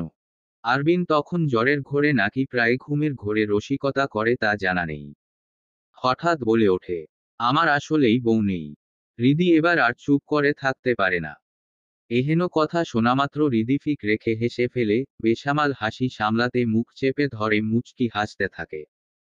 হৃদি দেখে, আরবিনের অবস্থা সত্যিই খুব সিরিয়াস। এখন সেবা যত্ন না করলে কোনোভাবেই আগামীকাল সকালের মধ্যে সুস্থ করে তোলা যাবে না। লোকটা আবার কর্মক্ষেত্রে খুব দায়িত্ববান। অসুস্থতার কারণে ছুটির নিয়ম অথরিটি থেকে দেওয়া থাকলেও এই মহাধরিবাজ লোকটা অসুস্থতা, ঝড়োঝাপটা কোনো কিছুরই ধার ধারে না। মাঝে মধ্যে হৃদি খুব বিস্মিত হয়ে চেয়ে দেখে, একজন মানুষ এতটা কঠিন আর একরোখা হয় কিভাবে। হৃদি এবার আর সময় নষ্ট করল না। উঠার জন্য আরবিনের মাথাটা সরিয়ে দেওয়ার চেষ্টা করতে লাগলো। আরবিন তখন প্রায় জ্বরের ঘোরে পড়ে গেছে। সেই ঘোরের মাঝেই হৃদির হাত আঁকড়ে ধরে আধো আধো চোখ মেলে প্রশ্ন করে, কোথায় যাচ্ছ? থার্মোমিটার নিয়ে আসি। আরেকটু জলপট্টির ব্যবস্থা করাও প্রয়োজন। নাপা আছে তো রুমে। একটু কিছু খেয়ে নিয়ে তারপর ওষুধ খাবেন। বুঝেছেন? আরবিন এবার অমন অবস্থাতেই কঠিন চোখে তাকায় হৃদির দিকে। তারপর দাঁতে দাঁত চেপে বলে, গিন্নি হওয়ার কোনো প্রয়োজন নেই। আমাকে ছাড়ো। রুমে গিয়ে পড়তে বসো। চুপ। একদম চুপ। আর একটা কথাও নয়। আমি এবার গিন্নিই হব। হৃদি আরবিনকে জোরপূর্বক ছাড়িয়ে উঠে গেল সোফা থেকে।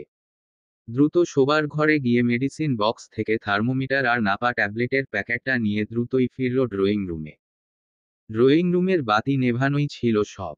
শোবার ঘরের আলো ঠিকরে আসছিল এখানে। হৃদি বৈদ্যুতিক বোর্ডের কাছে গিয়ে লাইটের সুইচ অন করতেই সোফার ওপর থেকে আরবিনের অস্পষ্ট কণ্ঠস্বর শোনা গেল, আলো জ্বালিও না। মাথা যন্ত্রণা করছে। হৃদি সঙ্গে সঙ্গে আলো নিভিয়ে দিয়ে সোফার ওপরে গিয়ে বসল আরবিনের মাথার কাছেই। আগের বারের মতোই ওর মাথাটা টেনে নিজের কোলের ওপর তুলে নিল। হৃদি ঝুঁকে আরবিনের শার্টের বোতামগুলো খুলে দিতে লাগলো একটা একটা করে। আরবিন তখন চোখ বুজে শুয়ে আছে। এবার ওর হাত ধরে বাধা দেওয়ার চেষ্টা করে, জড়ানো কণ্ঠে প্রশ্ন করে, কি করছো? আপনার শার্ট খুলবো। ঘামে ভিজে গেছে। এটা আরো কিছুক্ষণ পরে থাকলে ঠান্ডা লেগে যাবে। দেখি, হাত সরান। আরবিন তবুও হাত সরালো না। ঘোরের মাঝেই বলে উঠল, তুমি আমার জ্বরের ঘোরে সুযোগ নেওয়ার চেষ্টা করছো নাকি? হৃদি আশ্চর্য, হতভম্ব হয়ে বসে রইল কিছুক্ষণ। আরবিনের মুখের দিকে বিস্মিত নয়নে চেয়ে রইল। আরবিন তখন হুঁশে নেই। গা কাঁপিয়ে জ্বর এসেছে। হৃদি আরবিনের এলোমেলো চুলে হাত ডুবিয়ে মুঠো করে খামচে টেনে ধরে বলল, শালার ব্যাটা, বেত্তামিজ। বউ হই তোর। কাছে আসলেও বা কি? সুযোগ নিলেও বা কি? তারপরেই হৃদি বিড়বিড় করে নিজ মনে বলল, ও খোদা তায়ালা, কপাল করে কি একখান স্বামী পেলাম আমি। এই তার জ্বরের ঘোরে, এত উষ্ণতার মাঝে আমি এক টুকরো বরফের মতো তার ধারে কাছে অবস্থান করছি। তবুও এই লোক নিজেকে কন্ট্রোল করছে কিভাবে? একটু তো বেপরোয়া হন আরবিন। একটুখানি বেহেড হতে ক্ষতি কি? যে রাধে, সে চুলও বাঁধে। বাচ্চা কাচ্চা সামলেও আমি পড়াশোনা চালিয়ে যেতে পারবো।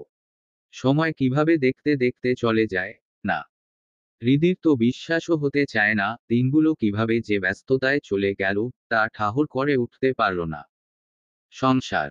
সে তো বোঝেনি হৃদি, আরবিন কখনোই ওকে বুঝতে দেয়নি। অবশ্য হৃদির ভালোর জন্যই।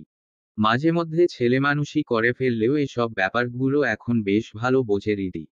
কঠিন হতে শিখেছে ও। একা পথে চলতে শিখেছে। যদিও হাতটা বাড়িয়ে এক কদম এগিয়ে দিয়েছিল আরবিন। তারপর চলতি পথে ছেড়েছিল ইচ্ছাকৃতই। যে কারণে হৃদির আজ এই একা পথ চলার প্রয়াস, আত্মনির্ভরশীল হওয়ার সংগ্রাম। দিনে দিনে স্বয়ংসম্পূর্ণা হয়ে উঠছে ও। বিবাহিত জীবনের আজ কয় মাস? হিসাব করতে বসে গেল হৃদি। ও, 9 মাস হবে প্রায়। দিন তো দেখতে দেখতেই কেটে যায়। তাতে কি? সুখবিলাসের কি আর শেষ আছে? পড়াশোনার চাপ কমলো বলে একটু হাঁপ ছেড়ে বসতে পারে এখনো। আজ রিদির বিশ্ববিদ্যালয়ে ভর্তি পরীক্ষার রেজাল্ট দেবে। মেডিকেলে চান্স হয়নি রিদির, মাত্র 2 মার্কের জন্য মিস হয়ে গেল। রিদি যে সেদিন কি ভয়াবহ কান্না করেছিল, মরা কান্না যাকে বলে। শেষের মাসটা ভয়ঙ্কর পরিশ্রম করেছিল ও। রীতিমতো নাওয়া খাওয়া আর ঘুম বাদ দিয়ে পড়া টেবিলে পড়ে থাকতো মুখ বুজে। চুল উস্খুস্ক হয়ে জট পাকিয়ে খোপা করে রাখতো এলোমেলোভাবে। আরবিন ক্যান্টনমেন্ট থেকে ফিরে এসে টেবিলে রিদির চেয়ারের পেছনে দাঁড়িয়েই ওর চুল আঁচড়ে জট ছাড়িয়ে সুন্দর এবং পরিপাটিভাবে খোপা করে দিত। তারপর গিয়ে 2 মগ কফি বানিয়ে নিয়ে আসতো। 1 মগ রিদিকে দিয়ে আরেক মগ নিজে নিয়ে ল্যাপটপ নিয়ে বসত। কাজের মধ্যে মাঝে মধ্যে আর চোখে রিদির পড়াশোনা খেয়াল করত। পড়ার দিকে মনোযোগ থাকলেও আরবিনের ওই সতর্ক দৃষ্টি অনুভব করতে রিদির ন্যূনতম অসুবিধা হতো না। রান্নাবান্নার দিকটা বরাবরের মতোই আরবিনই দেখে। রিদির অ্যাডমিশন এক্সামের আগের দিনগুলোতে তো আরবিনের আরও বাজে দশা। দিন এবং সন্ধ্যার পুরোটা সময় ডিউটিতে থাকা, তারপর ফিরে রাতের রান্না করা, সারারাত জেগে রিদির জন্য শিট নোট তৈরি করে দেওয়া, ওকে পড়ানো। তারপর কিছুক্ষণ ঘুমিয়ে ভোরে উঠে এক্সারসাইজের পর সকালের নাস্তা আর দুপুরের রান্না করে রেখে ক্যান্টনমেন্টে গিয়ে সারাদিনের ধকল। এই কদিনে আরবিন সম্পূর্ণ এলোমেলো হয়ে গেছে। দুশ্চিন্তা করেছে খুব। ওর মুখের দিকে তাকালে সেই দুশ্চিন্তার ছাপ স্পষ্ট উপলব্ধি করতে পারত রিদি। কোথাও গিয়ে বুকে ধাক্কা লাগত, প্রবলভাবে গেঁথে দেওয়া ছুরিকাঘাতের মতো। ইসস, মানুষটা ওর সাফল্যের জন্য এতটা পরিশ্রম করেছে, সেই সাফল্য যদি হাতে এসে ধরা না দেয়, তখন তখন অনুশোচনায় কোথায় গিয়ে মুখ লুকাবে রিদি? আরবিনের বুকে। ওই বুকে তখন জায়গা হবে ওর। নিজের বিবেকে বাঁধবে না। এমনিতে এতগুলো দিনেও আরবিনের সাথে সঙ্গমটা হয়ে ওঠেনি রিদির। অবশ্য সিদ্ধান্ত আরবিনেরই। রিদির মনোযোগ সরে যাবে অ্যাডমিশনের দিক থেকে, এই চিন্তাভাবনা করেই মেয়েটাকে দূরে দূরে রেখেছিল আরবিন। কি দরকার? গুরুত্বপূর্ণ এই জীবনে কিছু অভিলাষ দীর্ঘ সময় অপূর্ণ থাকলে ক্ষতি কি? একটু বরং সবুর করা যাক। সবুরে মেওয়া ফলে। রিদির মেডিকেল ভর্তি পরীক্ষার পর সেদিনই আরবিন ওকে ডেকে বলেছিল, তোমার মেডিকেল আর পাবলিকের রেজাল্ট দেওয়ার পরপরই তোমাকে একটা সুন্দর রাত উপহার দেব, কাঙ্ক্ষিত সেই রাত। লাইক বেনসনকে প্রেগন্যান্ট বানানোর মতো। কি দারুণ হবে না? রিদি সেদিন লজ্জায় কোনো কথা বলতে পারেনি। ভীষণ আর্স্ট হয়েছিল। অসহ্যকর অনুভূতির উদয় হয়েছিল। যেই অনুভূতির সাথে সহসা জানাশোনা হয় না রিদির, আর না হয় বোঝাপড়া। কিন্তু রিদির মন ভাঙতে সময় লাগল না। সেদিন যখন মেডিকেল এক্সামের রেজাল্ট দিল, তখন রেজাল্ট দেখে রিদির মানসিক স্থিতি আর ঠিক ছিল না। মাত্র 2টা মার্কের জন্য স্বপ্ন ছুঁতে পারল না ও। ছুঁই ছুঁই করেও হাতছাড়া হয়ে গেল। রিদি হাউমাউ করে কান্না করেছিল সেদিন। বাঁধ ভেঙে সে কি কান্না! আরবিন ওকে টেনে বুকের মধ্যে জড়িয়ে ধরে রেখেছিল দীর্ঘ অনেকটা সময়। তারপর ওর মাথায় সস্নেহে হাত বুলিয়ে সান্ত্বনা দিয়ে বলেছিল, জীবনের এই স্বপ্নই শেষ স্বপ্ন নয়। হতেও তো পারে, এর চেয়েও সুন্দর কোনো ভবিষ্যৎ অপেক্ষা করছে তোমার জন্য। মেডিকেল কলেজে না হোক, আল্লাহ দিলে পাবলিক ভার্সিটিতে চান্স পেয়ে যেতে পারো। তোমার জন্য অলৌকিক কিছু ঘটাতেও পারেন সৃষ্টিকর্তা। এতটা আশাহত হচ্ছ কেন? বোকারা নিরাশ হয়, বুদ্ধিমানেরা নয়। অপশন এখনো কতগুলো তোমার সামনে পড়ে আছে। সেগুলোর দিকে ফোকাস দাও। আরবিনের বুকে মাথা রেখে সেদিন সব কথা মনোযোগ সহকারে শুনেছিল রিদি। বেশ ভালো করে মস্তিষ্কে ঢুকিয়ে নিয়েছিল। নিজের মধ্যে একটা অদম্য জেদের উদয় হয়েছিল, যে কোনোভাবেই হোক একটা না একটা পাবলিক ভার্সিটিতে চান্স পেতেই হবে। ওদিকে আব্বা আম্মা, শ্বশুর শাশুড়ি সবাই কত আশা বুকে ধারণ করে রেখেছেন। এদিকে স্বামীর অমানবিক, নির্নিমেষ পরিশ্রম তার জন্য। সবকিছু বৃথা যেতে দেয় কি করে রিদি? মুখ উজ্জ্বল করার শেষ চেষ্টাটা না হয় করেই দেখুক। খুব জোরালোভাবে। হ্যাঁ, রিদি করল তাই। আরও কঠিন হলো পড়াশোনার ক্ষেত্রে। আরও বেশি মনোযোগী। তারপর মাসখানেকের মধ্যে একে একে সবগুলো পাবলিক ভার্সিটির অ্যাডমিশন এক্সাম শুরু হলো। রিদি সবগুলো এক্সাম দিল ভালো মতো। আর আজ রেজাল্ট দেবে সেগুলোর মধ্যে কয়েকটার। রিদি তখন ফোন হাতে নিয়ে বসে আছে বিমূর্তভাবে। আরবিন পাশে একটা স্যান্ডো গেঞ্জি আর ট্রাউজার গায়ে জড়িয়ে ল্যাপটপের স্ক্রিনে মুখ শক্ত করে চেয়ে আছে এক দৃষ্টিতে। সকালে ঘুম থেকে উঠে আজও ফ্রেশও হয়নি ঠিক মতো, নাস্তাও করেনি। ওর দক্ষ হাত দ্রুতবেগে চলছে কিবোর্ডের ওপর, টাইপিং করে স্পেস বসিয়ে ইংরেজি অক্ষরে লিখছে ও। হৃদির চোখও সেদিকেই, আবার ফোনের দিকেও মনোযোগ যাচ্ছে কিছুক্ষণ পরপর, যদি এরই মধ্যে মেসেজ চলে আসে। হৃদি কাজ ঘেঁষে বসেই পেছনে থেকে আরবিনের জিম করে লোহার মতো শক্তপোক্ত বানানো পেট নিটোলভাবে চেপে ধরে ওর পিঠে থুতনি রেখে বসে আছে। চোখে মুখে ওর কি মারাত্মক দুশ্চিন্তা, কি জানি কি হয়। ভয়ে বুক কাঁপে। আরবিন ওকে সকালে ঘুম থেকে ওঠার পরই কয়েকবার আশ্বস্ত করেছে, অভয় দিয়েছে। তবু হৃদির নার্ভাসনেস কমছে না। আরবিন ওদিকে কাজ চালানোর আগেই হৃদি ফোনের মেসেজ অপশনের আনসিন রাখা মেসেজ সংখ্যাকে 12 থেকে 13 তারপর 14 এর কোঠায় যেতে দেখে মেসেজ অপশনে প্রবেশ করা মাত্রই প্রবল উত্তেজিত হয়ে পড়ল। আরবিনকে ছেড়ে লাফিয়ে উঠে দাঁড়ালো বিছানা থেকে। আরবিন বুঝল ব্যাপারটা। হৃদি রীতিমতো কাঁপছে, অবিশ্বাস্য চাহনিতে তাকিয়ে আছে ফোন স্ক্রিনের দিকে। চোখ জল জল করছে ওর। ঠোঁট কামড়ে নিজেকে সামলানোর চেষ্টা করল। আরবিন উঠে ঘুরে দাঁড়াতেই হৃদি আর নিজেকে সামলে রাখতে পারল না, হামলে পড়ল আরবিনের বুকে। হাউমাউ করে কাঁদতে লাগল। না, এ দুঃখের অশ্রু নয়। অশ্রুনিপাত তো সুখেও হয়। দুঃখেরা তবে কেন অশ্রুজলকে একান্তই তাদের নিজের করতে চায়? কেন তাদের জন্য স্বৈরাচারী হয়ে উঠতে চায়? অশ্রুজলের ওপর তো অন্যান্য অনুভূতির পঙ্ক্তিমালারও হক বর্তায়। হ্যাঁ, অশ্রু বিসর্জন শুধুমাত্র দুঃখে করতে হয় না, মাঝে মধ্যে সুখের অশ্রুও দারুণ পরিবেশের সৃষ্টি করে। যন্ত্রণা দেয় না, বরং সুখ সুখ অনুভব করাই। হৃদি পেরেছে, নিজেকে এতদিনে গড়ে তুলতে পেরেছে বলে ওর মনে হলো আজ ওর নিজেকে সম্পূর্ণ স্বয়ংসম্পূর্ণা মনে হচ্ছে। যে পুরোপুরি আত্মনির্ভরশীল, আত্মবাদী, আত্মপ্রয়াসী। যদিও এই হৃদিকে গড়ে তোলার পেছনে আরবিনের বিরাট একটা কৃতিত্ব রয়েছে।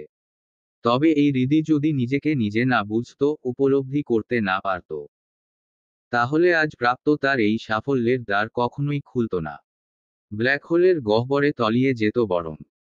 বলা হয়ে থাকে একজন শিক্ষক শিক্ষার্থীকে শুধুমাত্র পথের দিশা দিতে পারেন, তবে পথ পার করে দিতে নয়। শিক্ষক পথ চেনালেও শিক্ষার্থীর নিজের পায়ের জোরেই সেই পথে এগিয়ে যেতে হয়, পরবর্তী গন্তব্য খুঁজে নিতে হয়। আরবিনও হৃদির সাথে তেমনটাই করেছে। মানে হোক, ভালো মন্দে হোক, হৃদিকে পথ চিনিয়েছে, আর গন্তব্য হৃদি নিজেই খুঁজে নিয়েছে, একাই নিজের পথে এগিয়েছে। আরবিন শুধুমাত্র একটি জ্বলন্ত মশালের ন্যায় হৃদির অন্ধকার পথের আলোক শিখা হয়ে গন্তব্য বুঝিয়ে দিয়েছে। যত যা কিছুই হয়ে যাক, আজও আরবিন ওর শিক্ষকই রয়ে গেছে, যে সবকিছুর মধ্যেও শিক্ষা দিতে সদা সর্বদা প্রস্তুত।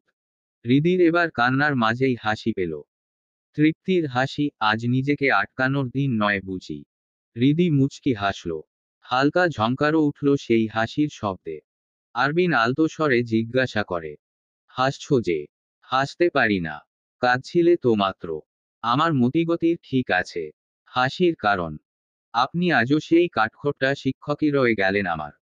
হৃদির কথা শুনে আরবিন হঠাৎ মুখ উঁচু করে হো হো করে হাসতে থাকে। হৃদি সেই হাস্যরত উচ্ছৃঙ্খল মুখখানার দিকে চরম মুগ্ধতা আর লোভ নিয়ে তাকিয়ে থাকে। ইসস, লোকটা দীর্ঘ ক্লান্তি শেষে কতদিন পর হাসল। এই হাসি, আবা আম্মা, শ্বশুর শাশুড়ি, সবার জন্যই তো এত কিছু। এসব যে হৃদির একচ্ছত্র পৃথিবীর মহামূল্যবান সম্পদ। হৃদি আবার আরবিনের বুকে মুখ গুজে হালকা রসিকতার সুরে বলে, এমন শিক্ষক সবার ঘরে ঘরে আসুক। আরবিনও মুচকি হেসে বলে, আসুক। হৃদি আবার মুখ তুলে তাকায়। হৃদির আরবিনের বুকে আচমক ঝাঁপিয়ে পড়ার মুহূর্তে বেসামাল হয়ে পড়েছিল আরবিন।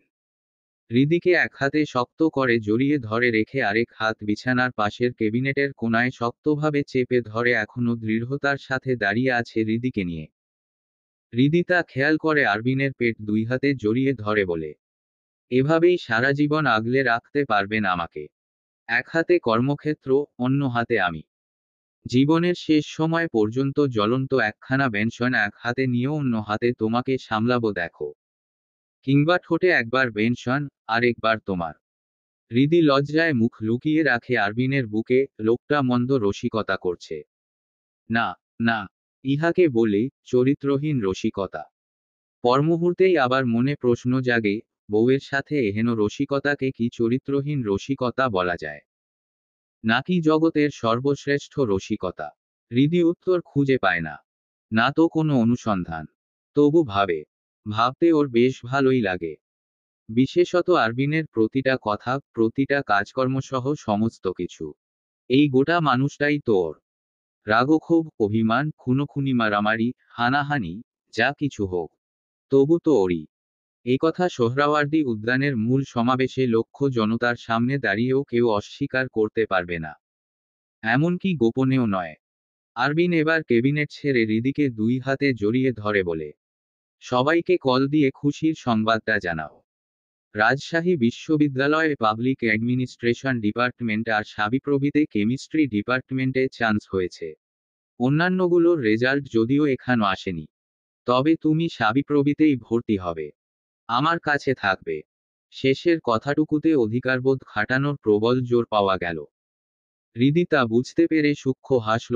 আরবিন তখন আচমক হৃদির কানের নরম লতিতে একটা গাঢ় চুমু বসিয়ে তারপর আলতো করে একটা কামড় দিয়ে রাশভারী গলায় প্রশ্ন করল, আজ সংসারটা বরং তুমি গুছিয়ে নিও যান। কিছুদিনের জন্য তোমার হাতে ছেড়ে দিলাম এই সংসারের চাবি, তারপর না হয় আবার আমি ফিরিয়ে নেব। দুজনে ভাগাভাগি করে নেব সবটা। আজ দুপুরে আমি বাইরে থেকে লাঞ্চ করব, তুমি বরং রাতের রান্নাটা করে রেখো। যা খুশি, এনিথিং। টেস্ট খারাপ হলেও তোমার ঠোঁটের দিকে চেয়ে চুপচাপ গিলে হজম করে নেব। কিছু বলবো না, ধমকও খাবে না, প্রমিস। আরবিন থামল, জোরে জোরে কয়েকবার শ্বাস টেনে তারপর অযথাই যেন বাতাসের কানেও না যায় এমন সুরে বলল, আজকের রাতটা আমাকে দেবে সোনা। ক্যান্টনমেন্ট থেকে ফিরবো রাত করে সম্ভবত। আজ তুমি যেভাবে খুশি সাজবে, আমি আসবো। অপেক্ষা করো, কেমন? আরবিন আর দাঁড়ালো না সেখানে, গামছা নিয়ে বাথরুমে ঢুকে গেল। গোসলটা সেরে রেডি হয়ে ক্যান্টনমেন্টে যাবে। এদিকে হৃদি ওর না শক্ত করে চেপে ধরে আর্স্ট হয়ে দাঁড়িয়ে রইল তাজা অনুভূতি নিয়ে। এই ব্যাটা এমন কথাও বলতে পারে, চরম আশ্চর্য। আজকের দিনটা সুন্দর, হৃদির জন্য হয়তো খুব বেশিই সুন্দর। আজ হৃদি নিজের মনের মতো করে সেজেছে। আরবিন ওকে সাজতেন বলেছে। পরনে শিফনের কালো শাড়ি, কনুইয়ের ওপর অবধি হাতা তোলা একটা সোনালি ব্লাউজ, তাতে আবার পিঠ বেশ খোলামেলা, ফিতা বাঁধা। ইচ্ছাকৃতভাবেই এমন একটা ব্লাউজ বানিয়ে রেখেছিল হৃদি। আজ তা কাজে লাগাতে পেরে বেশ আনন্দ হচ্ছে ওর, মনটা অনেক বেশি ফুরফুরে। রাত 10টার কাছাকাছি সময়। কিছুক্ষণ আগেই আব্বা আম্মা, শ্বশুর শাশুড়ির সাথে কয়েক দফায় কথাবার্তা হয়েছে ওর। হৃদির আব্বা আম্মা যে কি মারাত্মক খুশি হয়েছেন হৃদির রেজাল্টের কথায়। সকালেই সবাইকে দিয়েছিল সংবাদটা, এখন আবার ঘটা করে দেওয়া হলো। কাকিমণির সাথেও কথা বলে নিয়েছে। জামিয়া এসএসসি পরীক্ষায় গোল্ডেন এ প্লাস পেয়েছে, অত্যন্ত খুশির খবর। হৃদিও তার কাকিমণিকে রেজাল্টের কথা জানাতেই তিনিও সে কি ভীষণ খুশি।